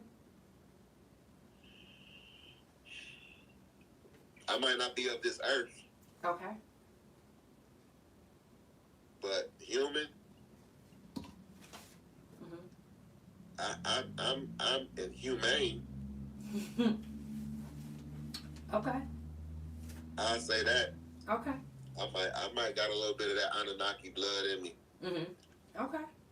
Based on how I see things, and people is just like around me, whether they close or not, it's just like y'all still y'all still ain't transformed. Like we moved over into the age of technology. It was a shift. Right. It was a conscious shift, and that's what people was talking about. That's another part of that. Hey, what's the cat name? This is Lilith. Lilith. Leo. And Leo is over there, and this is Lilith. Leo. He sleep. He went right back up there. Tried again. No, but the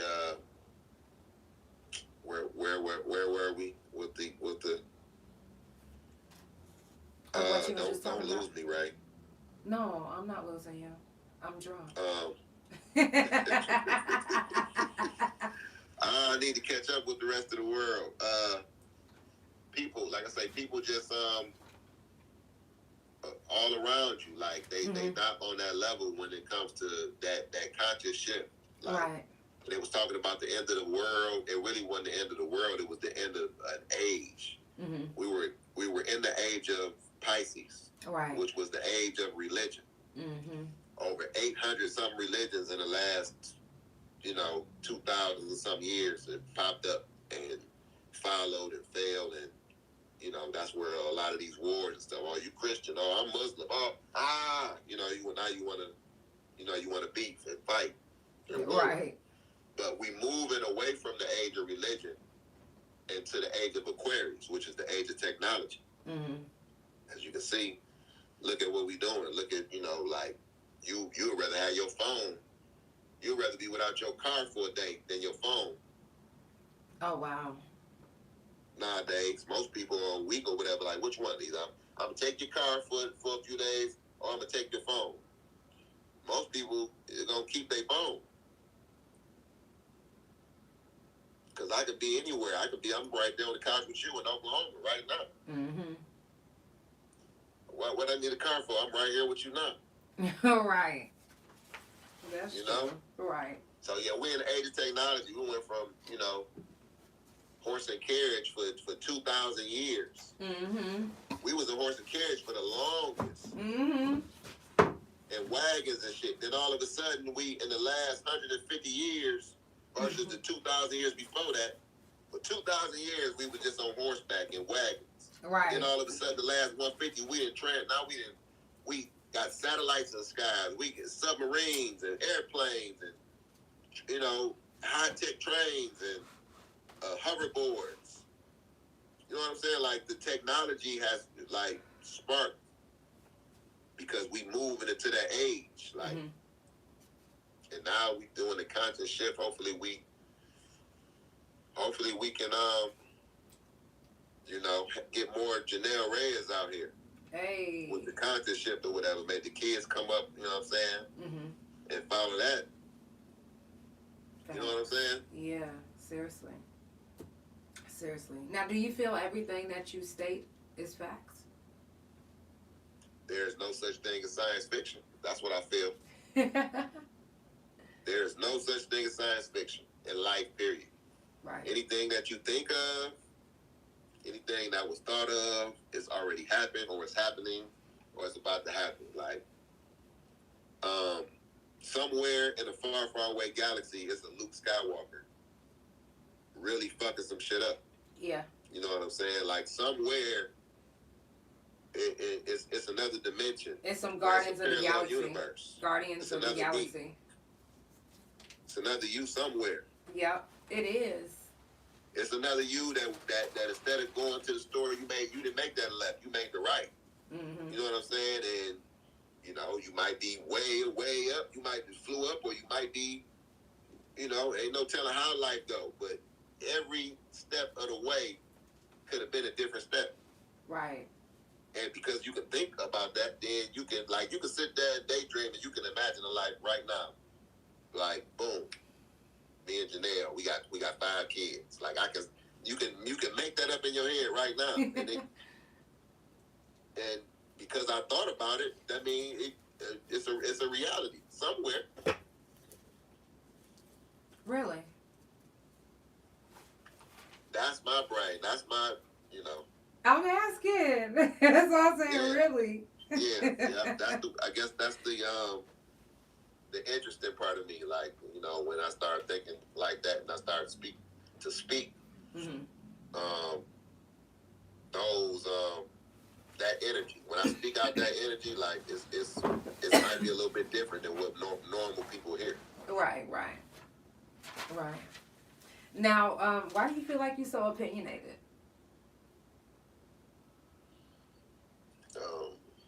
I do research. Mm-hmm. I'm a very researchful. I do my due diligence when it comes to that.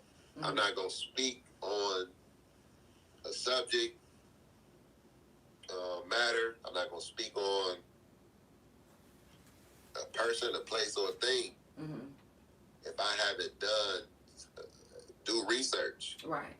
So when I'm telling you something or I'm speaking on something, I can stand on it. Mm-hmm. We can theorize, but then we in that conversation and we just both theorize. Right. But even in theory, it's research behind your theory. Right. Some people just don't do the research. They just hear 5% of something. Mm-hmm. A lot of part of the world, you hear 5% of something and make up the 95. Mm-hmm. Versus it's a whole 95% that you can go ahead and just tap into, but you don't want to do that. You got people attention span. Oh, this 5%, I already know what you're about to say. Me and you could be having a conversation, or it could be turning into an argument or a debate with your significant other, maybe, and you'll start talking, and I already know. You don't even know what I'm about to say. You just heard 5% of what I said. Right. You need to, I would say, you talking too much. You say that a lot. You say that a lot on your Facebook. It's like, who do you think you're talking to?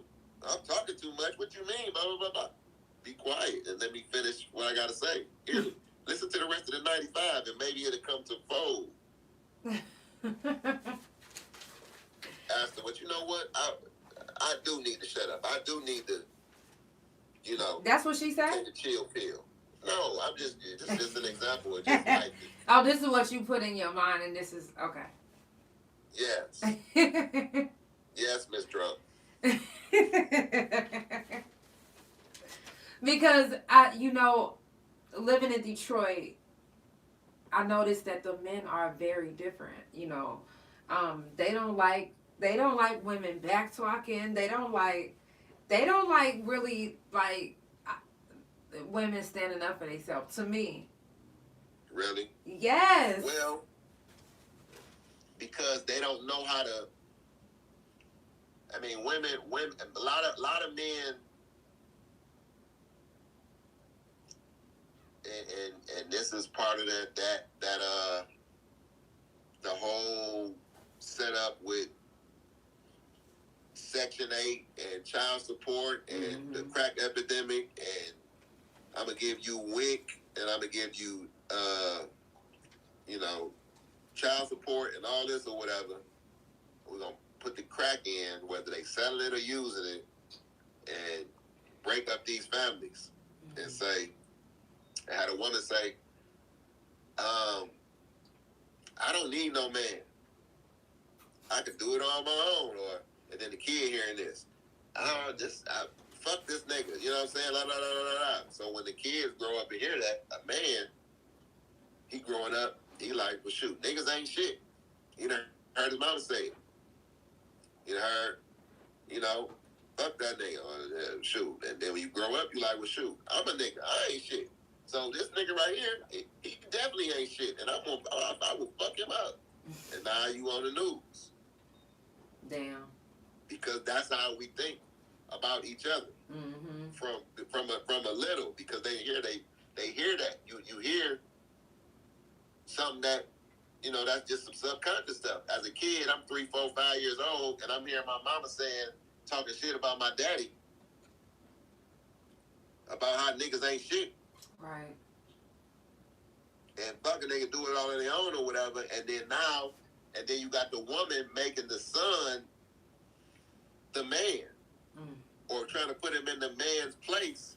So now when they get a woman, they feel like they can talk to them like I talk to my mama, like in your own kind of way or whatever. So you can't, you know, I'm gonna talk to you how I want to talk to you too. Right. Because it's right or wrong. We just got to change it. I don't care what's right or what's wrong. That's just part of the change that need to come. Right. With just men in general dealing with relationships or whatever. Like women got a voice, so and it's subtle, but a lot of times the women can they can be like it's almost like a role reversal where a woman is kind of like be more like of the masculine. Like it's a lot of masculinity in women nowadays, and it's a lot of femininity in men. Okay, so let me stop you right there. Mm-hmm. Cause let me say this. If y'all just now tuning in, it's the Couch Chronicles. It ain't no fucking limits. I do this every Monday, Tuesday, Thursday, and Friday from 8 to 9, sometimes 9:30, sometimes 10. Sometimes we go over. You just gotta keep watching. Make sure you subscribe to the YouTube channel and my main page. That's Negro spelling T-H-A-Brill Janell. If you're watching on YouTube, I can't really see the comments or anything right now. I will have to go back and watch it. But hit the like button. Also, make sure you follow the Spotify, Couch Chronicles No Limits, and Couch Chronicles No Limits on Instagram, and The Couch on Facebook. Now, I wanna say something on what you just said. Because all I've known was the women in my family being the manly ones. Like being that's all I've known. So I come off real aggressive, you know what I mean? Like I don't mean to be. Like I don't try to be. But even before I went to prison, I was just always like, because I've always known the women in my family to be the, like I've had my cousin call me this year like, yo, I apologize that none of the men in the family wasn't shit to be a role model for you, to be that male figure in your life, to tell you what you needed to do right and all of that. So I'm just like I get that. Because but you gotta understand there's some women in the world that literally have grew up like that from generation to generation to generation. That's all they've seen. Yeah, and it's like I say, it's been set up like that from it was really okay. How can we break this down? If we break this black man down, we can break the black family down. So it's been systematic, even from the jobs. Like once upon a time, like when you know the city, anybody in Detroit or anybody that's been to Detroit, they done rolled by down these streets and they've seen these buildings, these empty buildings, in these neighborhoods where it's decrepit. Right. And it's lost and it's gentrification. But those buildings that you see, and even the people that's there, they don't even realize it. The buildings that you see, old factories and these small, look like it could have been a business or something was going on there because it's a building, it was the structure. Those were the jobs that people had that moved, that left the city and moved to past Metro Parkway. And a guy that's without the transportation, somebody just started, oh, I need to get a job or whatever. The job's out here on 16 mile. Can you make it? Oh, I ain't got no license. Oh, I can't make it. Oh, shoot, I got to catch the bus. You got to catch 2-3 buses. Who gonna, how long that's going to last? Right. So they moved the jobs away and they spreaded them out to make it harder for this city where we are the largest city in the United States of America as far as major city that's predominantly black. We're the only major city in the country and we almost like at 75% black. Yes, I love it. And which we really should be the Wakanda of America. Yes. Like seriously, not but for we don't real. look at it like that. We don't see the power that we have as being a whole with all these black people in control of this major city. Every time I look, and I tell everybody, every time I go back to Detroit, I don't give a fuck. Like they be like, man, it's the no. I love that stinky. It's like the I don't know how to explain it. I just love it. I love It's a everything grit. about It's a Detroit. grit. It's a grit. I love it. It's a grit, and That it's a gasoline. It's the melanin. It's not. It's a melanin. It's just power. It's just power all around you. Yeah. Even the people that don't even know, the people that use their power for bullshit. You know Right. what I'm saying? That's why we got the most scam. With anything they said this on 2020. They said whatever scam that hit the country, 9 times out of the 10 it came from Detroit. Because we got a lot of things, like it don't be a lot of sun, it's a lot of clouds, like we're around the Great Lakes. And Right. It's cloudy a lot of days, you know, and we got a lot of just thinkers. And they thinking, and they always thinking, and they come up with a, you know, and that's how it get dark sometimes too, and there be a lot of bullshit. We was the murder. So do you feel like the sun blocks you from thinking or something? You say who? Do you feel like the sun has blocked you from thinking? No, what the sun it recharges you. Okay. Every day. Like that's like the sun is a battery and water. The sun and water. Those are your two batteries. That's your get up. Right. Now we around all the water. We got around the fresh water or whatever. So we always in the air, like we always on. Like we don't play because the battery always on. Right. We surrounded by this water or whatever. Like that's why the people it's more populated around water because it's always on or whatever. But because we don't get that, we get that sun, but then we don't. It's a lot of what's the word I'm looking for? It's a lot of it's a lot of moody energy. Like it's shifty. It's real shifty in the D. Like you know what I'm saying. Like it's. I don't want to call it snake, but it's a certain way you gotta move. It's a certain way we move as to where when we go out, it's like okay, like people think like we real smooth, we real slick, we real sleek. Right. Because it's like that. It's like that dark thought where we already been thinking. We didn't thought of what could happen or what, you know what I'm saying? We didn't seen every angle. It's like, okay, I know where you coming from. Like we got these judgments and we got this aura over people or whatever that's attractive. It's very like we are very attractive. Okay, how and then like you got the double entendre. You attractive and you attractive. You know what I'm saying? Like my mama said, I'm like that too. Yeah, we got it like that. It's cool. It's cool. That's and cool. As long as like the energy that you have and the energy I got, like we could lead the charge to what's greater, to what's next, which right. It's only gonna get greater. That's true. That's true. Now, Rayshawn, what do you feel like you're most known for? Talking shit. I'm most known for talking shit.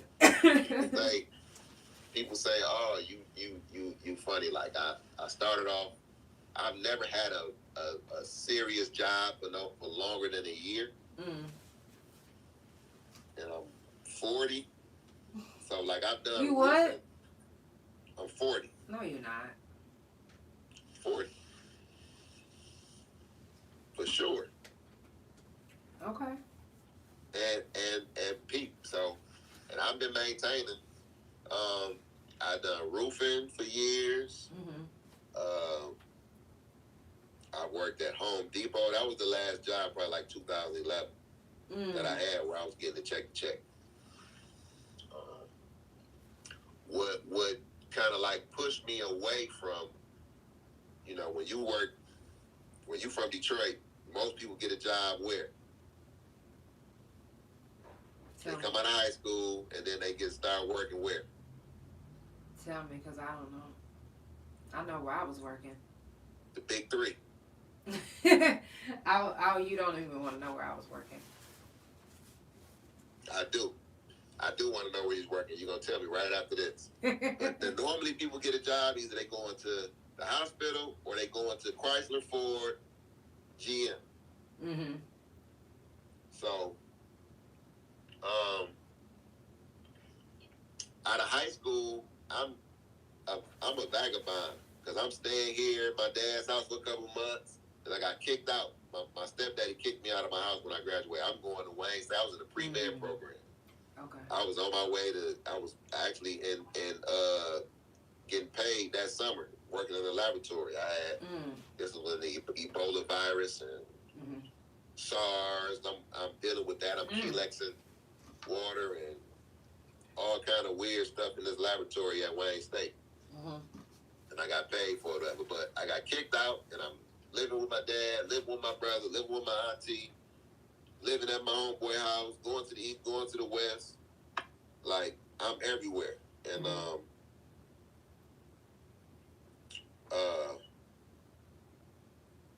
what happened was,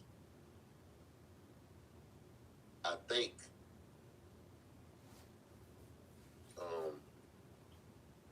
where do I want to start that timeline?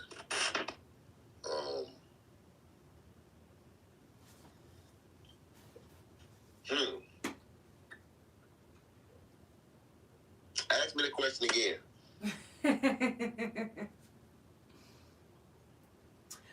Is it the one where I said, what do you think you're most known for? Because what I was really about to ask was about the flag on the moon.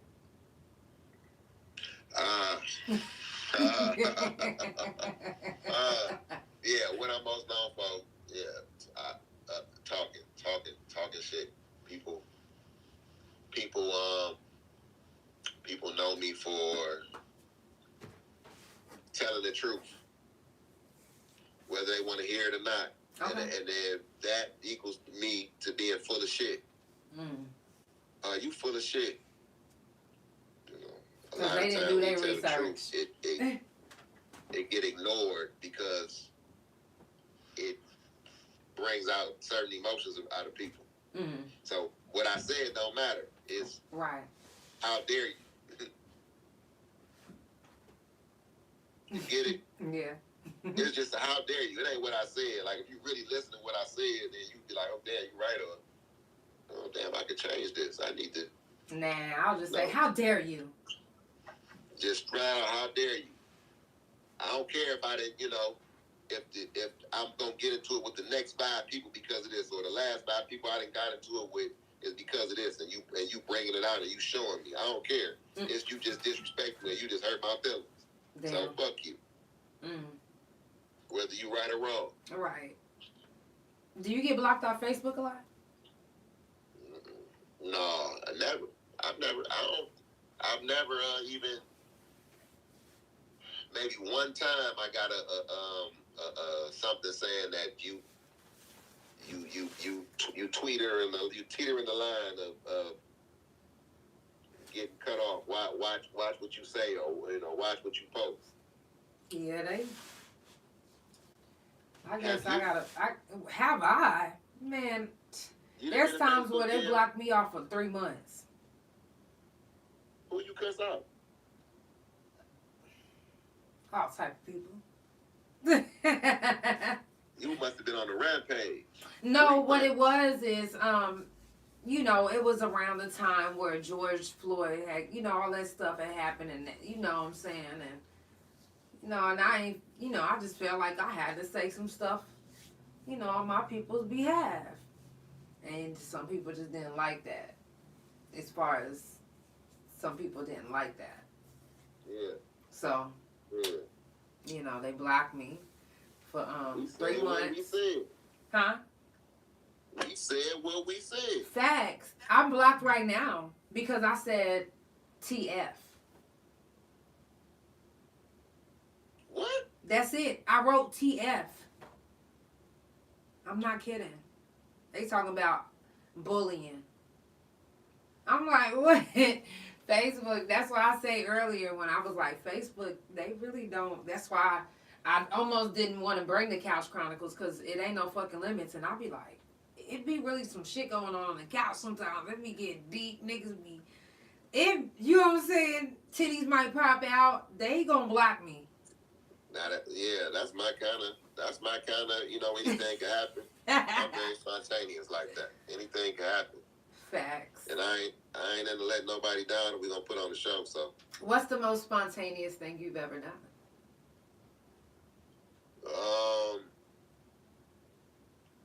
Depend. When we talking sexual. We talking.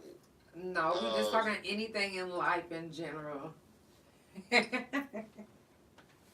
Cause that's the first thing that's the first thing that popped up in my head when you did. That's because you're a man, of course. Just life in general. The most spontaneous thing I ever done. Yeah. I mean, probably just pick up and just go, like travel. Like I just pick up and go. Like I want to go to Florida, I just go. Or last year, it was a playoff game in Dallas, the Clippers and the Mavericks playoff game. Fuck it, let's go. Right. And I'm just talking to myself because ain't nobody go but me.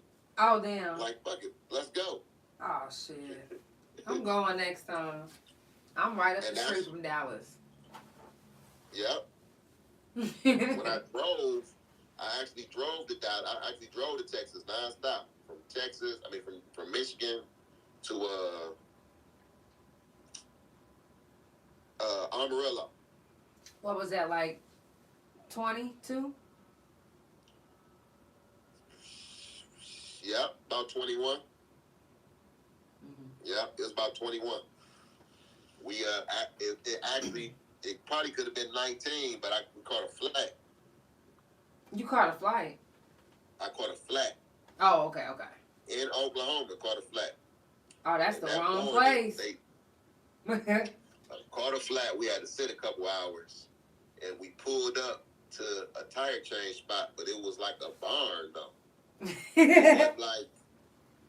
It wasn't like, you know, it wasn't the tire shop and then the coffee shop, you know what I'm saying? It wasn't Tim Hortons next door, or it was just rural. And it was like, hold on, like there's some Texas Chainsaw Massacre shit over here. What the right. Like, and then what town was y'all in? Told us to go, you know what I'm saying? Like, I don't know. Like, hold on. It was just me and my girl. My girl, Nene. Because she was moving down there. I drove her down there. To Oklahoma? Oh, shit. Or to Dallas? I drove her to Amarillo. She was moving to Amarillo. Oh, okay, okay. We went through Oklahoma. And that morning, we just so happened it was the morning time. We had to stop a couple hours, wait to get the tire changed at this barn. And then we pulled off, went through the city a little bit. That's the barn. You said at this barn. Man, that shit looked like, it was like some movie shit. Like how, like who pulled up, like the state trooper pulled up, but they didn't give us no problem. Now, you haven't ever seen The Kingpin of Tulsa, have you? The Kingpin of Tulsa? Yeah, it's a TV show. With Sylvester Stallone? Yeah. I saw the first 2 episodes. Yeah, they shot that right up the street from me. You said who? That shit is fake. Well, this is the thing. Is they shot that shit right up the street. They was not in Tulsa. That was up the street from me. I'm in Oklahoma City. And then when they was like, they had a men's prison, they was at the prison that I was at. Straight up. Oh, so you, okay. So you really fuck with it then, because you know the areas and stuff. Yeah, and my girl, because my girl was like, babe, look, that's Mabel Bass. I'm like, yeah. She's like, and that's because whenever I seen when they was shooting the scene over by the, we got this little hood store that looked like, I don't even know. When you see the show and you gonna know when you see that store that they at, when the black dude get pulled over, you gonna be like, okay, I know what she talking about. But, nigga, as soon as they was shooting it, they had the police, they was shutting everything down. And I'm like, hold on, I'm trying to get back home. They did it within 5 minutes after I left. I went to therapy, came back. Well, not 5 minutes, because I left for like an hour and a half. But I came back, they had the whole street shut down. So when I was coming back, I was seeing when they was doing the little scenes, and I was like, okay, this must be that movie that they was asking people to get into. So when I seen the show, I was like, you ain't get in it? No, I was working at the time. Really, I wasn't even focused. I didn't have to podcast or nothing. I was more focused on my job and shit. And actually, no, I wasn't. I didn't have the podcast. I was just in therapy, and I wasn't feeling my best self. You know what I'm saying? I was in therapy 3 times a week, and I was just doing my podcast and my music. So I was like, plus I didn't really know what they was asking. Like, where am I supposed to audition at? Like, what time was it? When was it? Was it there during? There was no audition. They wanted you to just walk across the street 15 times. Hey, no, because they wouldn't even let me get through. Shit. And I had a call. Man, I got a call that's accurate. Y'all better let this bitch get in the scene.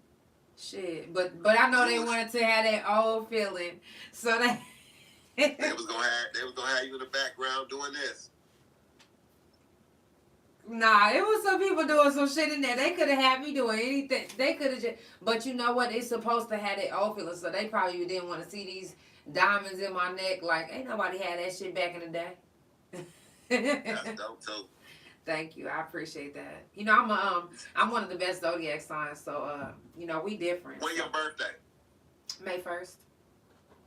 So you know your sign changed. Yeah, so tell me what it is now. You are what's your sign right now? Taurus. No, you actually an Aries. See, I knew you was gonna tell me that. I swear I knew you was gonna tell me that. You're actually an Aries. Cause my girl's an Aries. And most Aries are Pisces. Oh. Like it's a shift. Like you can look it up. But is it deeper than that? Because you haven't really dug that deep to year 1. You got another phone next to you? I do. I'm not kidding. Scroll to year 1. It has 24 months. And if it has 24 months, then the whole everything is wrong. But 24 months is how many days was it still in those 24 months? But that's what I'm saying. Even some of those days was like more than what the average is. My phone like low power mode. We about to wrap it up. I still got a few more questions, then we gonna wrap it up. Oh, I definitely appreciate you talking because you are very informative. Let me ask you this. What do you feel is lacking as far as information in our community right now that people get misconstrued a lot? What's missing is the courage to venture off outside of what your parents or what your grandparents taught you. Mm-hmm. Like, we got a lot of people that just we follow the Bible because our mothers and our fathers and our grandparents follow it. Right, not right. because they've done the research to actually look into it. Mm-hmm. Like, they don't want to follow no other book. Like, it's other books that you can reference. Right. Like, when you do a research paper and when you're doing your thesis and your dissertation and all that or whatever, and you got to turn that in, everything you come with, you got to have references of where you got this information from. Mm. So when you're reading this book, if this is an actual book and there's actual things that happen in time, that means you can reference this because these are real life events, right? Mm-hmm. So it should be somewhere where you can reference. And if you got other books that are even older, or tablets, the Emerald and the Sumerian tablets, which when you do your research, you'll see that the Bible is a small piece of those tablets, which were 30-some thousand years older than the Bible. Mm-hmm. So a lot of things that we pay attention to, even I'm a Democrat, and the Republicans bad. That's just what we talk. But in reality, the same thing. You got to be rich to be either one. Right. This rich company is going to pay these people to promote whatever they want to promote. You got the Democrats that want to say, hey, we'll we gonna help you out with bridge cars or whatever, and Section 8, and we're gonna help you out in that way. But we're not gonna help you come up. We're just gonna help you get through the bad times. Mm-hmm. And you got the Republicans that say we gonna pretend like we don't have a head start. Y'all got an equal opportunity just like us. Go and get it. But we gonna ignore the 400 years that we done suppressed y'all. So both you got one that's holding you down here, and you got one that's not letting you move above here. You got the Republicans holding you down, but you got the Democrats not lifting you up. They just keeping, you know what I'm saying? Like, how you lifting me up by giving me more bridge card? Right. Set something up to where I don't need this bridge card. Facts. Y'all not setting us up. Y'all just putting us in place. Y'all not setting us up. Y'all setting us up. And yes. And then the Republicans are just like, well, I don't give a fuck about slavery and the head start we got. You just better get it how you get. So what's better? Neither. But because we was raised to, I'm a Republican. I mean, I'm a Democrat. Mm-hmm. Well, you know, Abraham, he was a Republican. He freed the slaves. So why you a Republican? So yeah, that's the answer to my question. It's just like fear. Like we fear like anything outside of what we've already been taught in doctrine. We not going, just like when I tell people it's 13 signs now. Mm-hmm. I don't want to. How you gonna change my sign? Well, that's the only thing constant in this universe is change. Mm-hmm. That's true. The only thing guaranteed is change. That is so fucking true. Somebody just said that to me. So why wouldn't you think, this is change? Everything's changed. The way we eat, then advance. The way we, the technology, the transportation, medicine, everything then advanced except for religion and politics. You know what I'm saying? Like everything then, like right. we haven't delved off into understand the Bible and dissect it. Like a couple little quick things before you can. I know we wrapping it up. Couple more things on this question. In the Bible, it say Elijah. Is it Elijah that went away in a chariot of fire? Mm-hmm. Right. Elijah. Or Ezekiel. It might have been somebody that went away in a chariot of fire. Somebody with an E. It was an E. E went away in a chariot of fire. Was it really a chariot of fire, or was it a spaceship? And they didn't have no other way to describe it. But to call it a chariot of fire. When Jonah, when he was in a whale's mouth for 3 days, these are stories in the Bible. He was in a whale's mouth for 3 days. Went into the sea and then came out. Was he in a whale's mouth, or was it a submarine? And they didn't have no other way to describe it. So let me ask you this.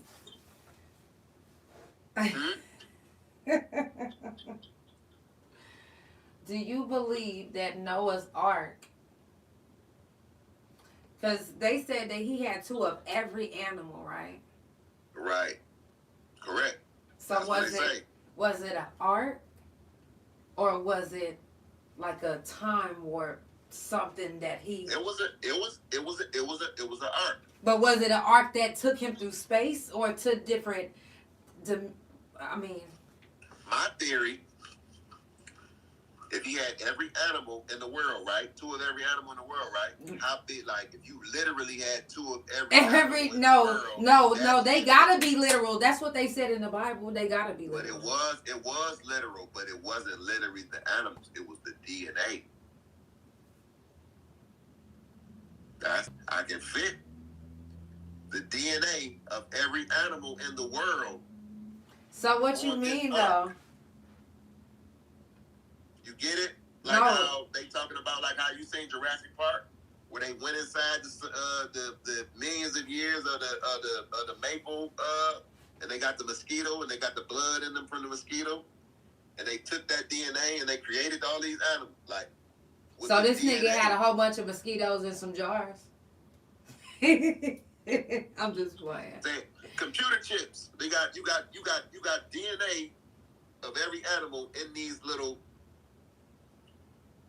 The technology, people don't understand the technology they had then was more advanced. This is like the fourth Earth. The Earth then risen and fell and risen from cataclysmic, from meteorites to earthquakes to, you know what I'm saying? Like everything went back to the Stone Age and rose back up. This is the fourth time. Like, do you feel like Noah was a savior, or do you feel like he was a murderer? Like, he had 2 of every animal in the world, but no humans. He just had the DNA because they knew something was going to happen where a possibility that everything is going to die. Nothing is going to make it. Pretty much.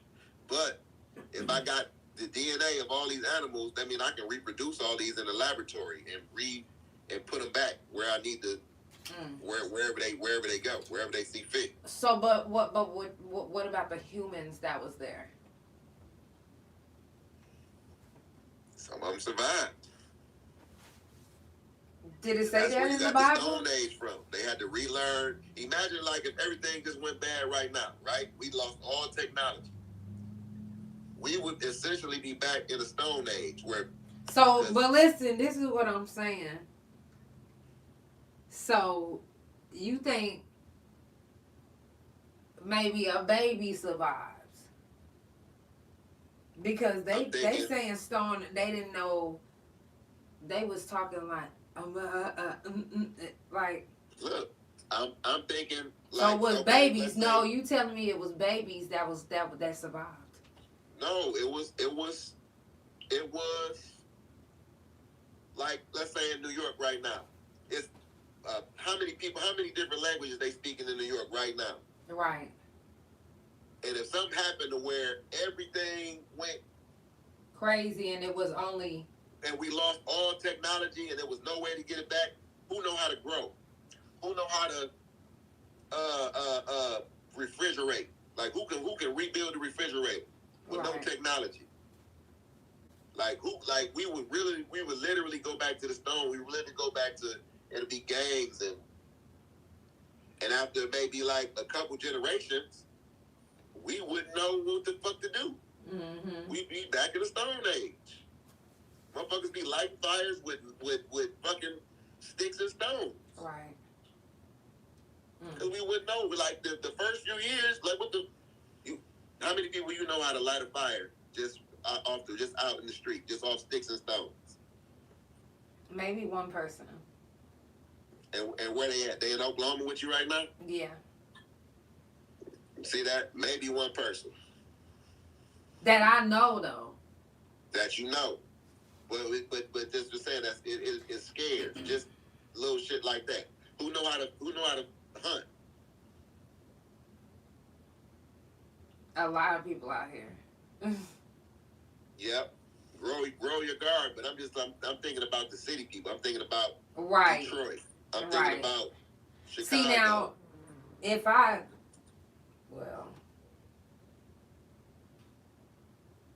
I guess I would probably, no, I would just be eating plants and shit because I'm not finna be hunting no animal. See? You gonna have to eat worms and shit like that? I'm not eating no worm, I'm vegan. Did you not just know? Hey, but you know what? But you supposed to be vegan, right? But during times of... No. Yes. No. You wasn't no options. You gotta eat this worm. No, I don't have to eat that worm when there's hella plants and fruits and vegetables around. The plants is gone. The nuclear... I don't give a... Then I will find water. This is the thing is I don't care about that. If I say I'm not doing something, I'm not doing it. Look, everything is nothing but worms and dirt. No water or nothing? It's scarce. That's fine. The only thing when I can get it, I'm taking it. I'm not doing no worms or dirt. I'll do some dirt. You gonna get involved. What Debo say? You gonna get involved. I'll do some dirt, but I'm not doing no worms. And the worms is in the dirt. Hello? Then I'm not doing no dirt. I'm not doing none of that shit. It's just gonna be, I'm just gonna You pass. just gonna be out I'm here. just gonna We die. just gonna make a memorial for you. Please do, and it gotta be dope, and it better be vegan friendly. Nah, I'm a force feed your ass. That's what I'm gonna do. You gonna be here with me. Now I got 3 more questions, and then we're gonna wrap it up. Cool. So, one of my questions is: do you consider yourself a role model? I would hope to be. I would hope to be. Okay. Because if all else fails in all my ventures, I said what I'm gonna do is I'm gonna be a teacher. Mm-hmm. Because I love the kids. That's what it's really all about. Right. I really, really love the kids, even though I don't have none. And I'm gonna put some baby mama applications out of something at this point because I'm 40 now. Dang, It's like 40 with I no just need an arrangement. kids. That's probably gonna be me too. So. Hello. You fucking crazy. That's gonna be me though, cause you 40. Oh, I'm almost there. Yep. DNA still on tap. I'm right around the corner. I'm still tip top. I'm 20, 30, 40, 50, however you want it. However you want it, baby. I'm 20, 30, 40, 50, however you need it. I'm not trying to be no grandma having no kids. So that's when I turned 30, I knew I wasn't gonna have no kids. After I knew if I haven't had no kids from the time I got out of prison, I said by the time I turn 30, if I don't have no kids, it's over with. I'm not trying. Nah, meh. I'm gonna give you the mat emoji on that. It ain't it ain't in the cards for me. Now, my second question is what's an everyday topic for you? Sports. I'm a sports fanatic. Okay. Basketball, football, even. I do see you at a lot of games on your page. I just left the game. I seen and I heard. Sports is always there or whatever like that. Like brings the camaraderie, and a lot of people that I grew up with, and they come to people all facets of life. Like I don't care if you homeless, I don't care if you a billionaire. Y'all both gonna watch this game. Mm-hmm. You know what I'm saying? Like you in a suit and you working in the coal mine. Y'all both, love this game. So that's like and then I got a little bit of,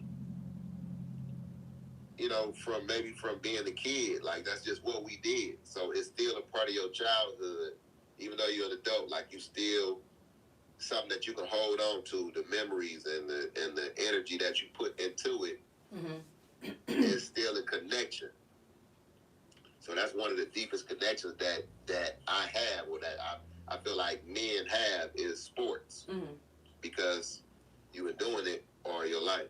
Right. So yeah, me being a sports head, knowing the, like, you can give me, if you knew your sports, you can give me a question, a random ass question, and I can give you the answer. Okay. As far as who's Jermaine O'Neal?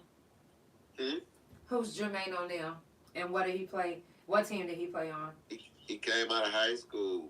And he played for Portland at first. And then he went to Indiana. Okay. And then he had the Malice in the Palace. Okay.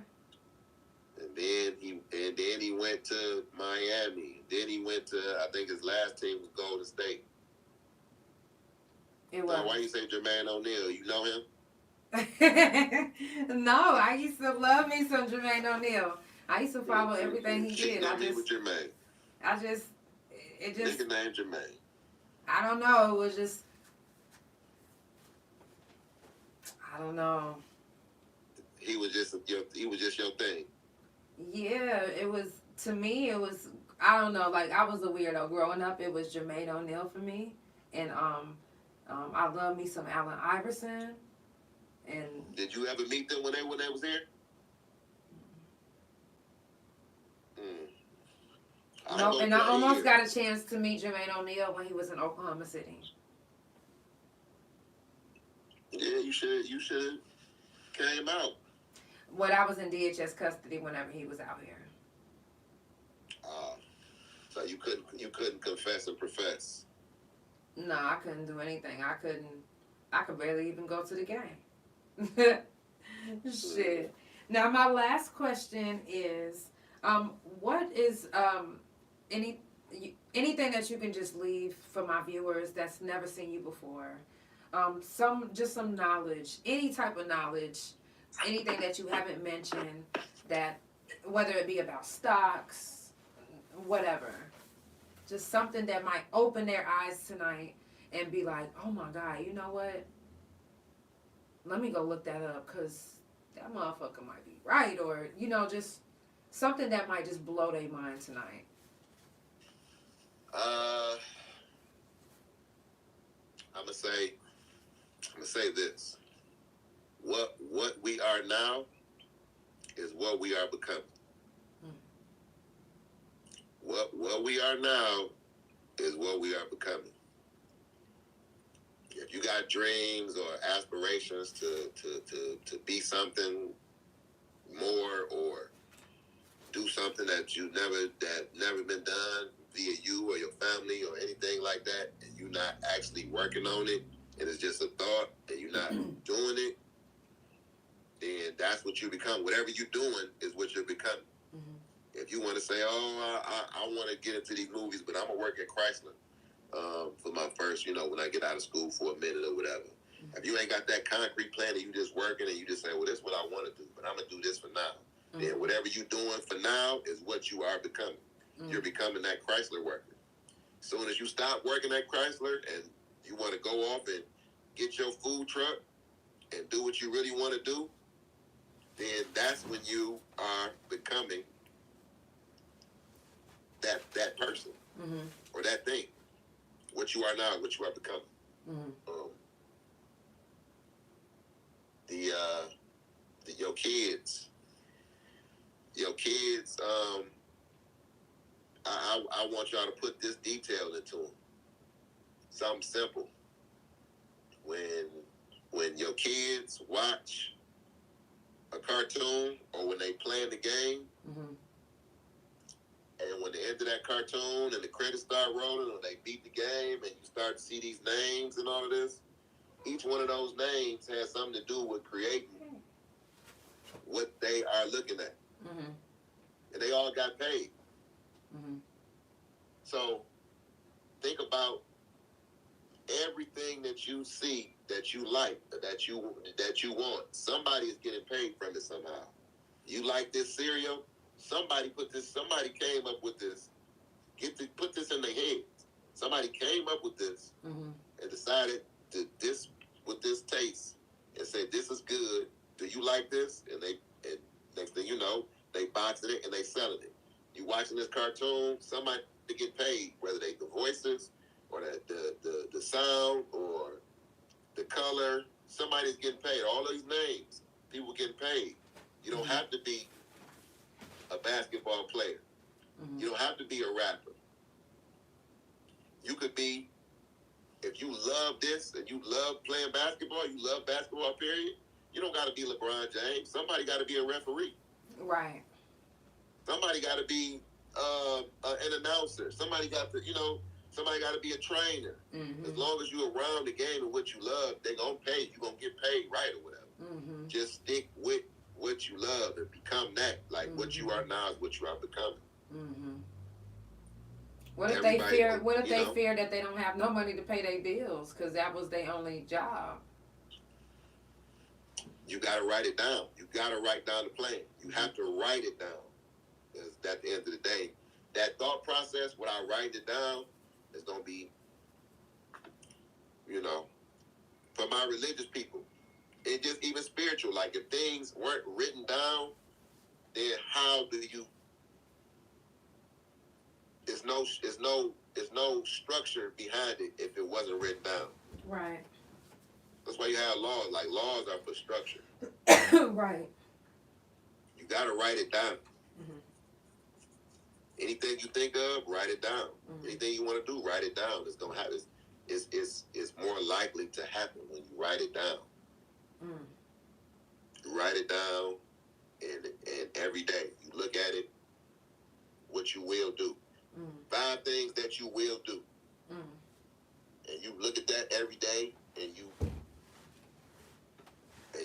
every day out loud, it might change. Right. I know it will. I just say might just because. You don't want to get their hopes up? No, it will change. Okay. It will change. All right, let's go. And I do want to get your hopes up, so it will change. Okay. Just write it down. Where we are now is where we are becoming. Okay. And let me get 5 things. I need 5 things that you will do every day on a good note. Okay. 5 things that you will do. All right. And we gonna win. And to all my viewers too, if you listening, 5 things that you gonna do, the good things. All right? Every day. All right. I thank you so much for being on the couch. Seriously. I appreciate you. And this is the only way they can find you on social media, right? I don't want to miss anything. Right now, just go to my Facebook and hit the follow or hit the friend request. And I'm gonna keep bringing it. And I'm gonna keep everybody around me, all my affiliates again. You're gonna be able to click a button and you're gonna get right to them. Period. You're gonna get right to them. And I don't know a lot of people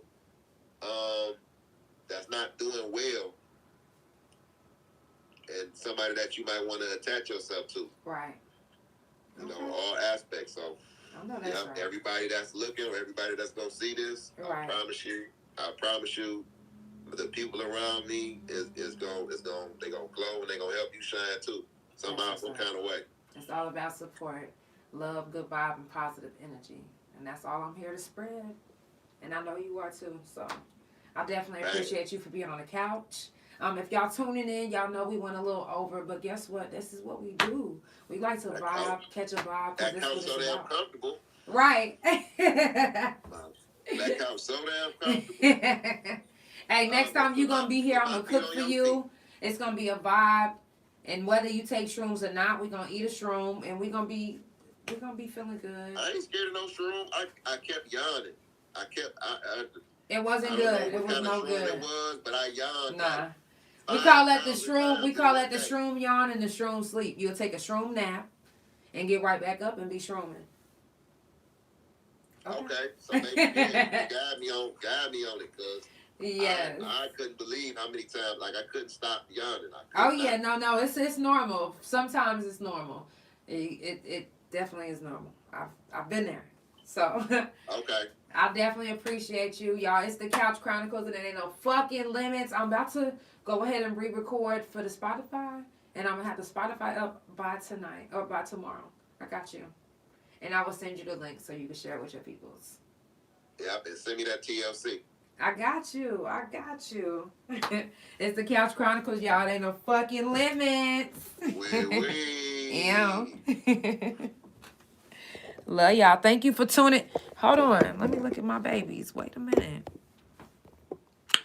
Ooh. Hold on. Low power mode.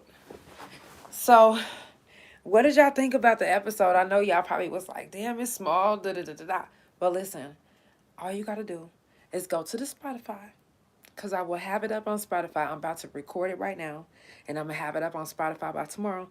Because I'm a little drunk. Like I said, hey, wait. Shout out to TLC. Y'all already know what it is. Drunk as fuck off the TLC. I'm feeling good. About to go get me something on my stomach, take my shower, get well rested, and wait on my baby to get off work.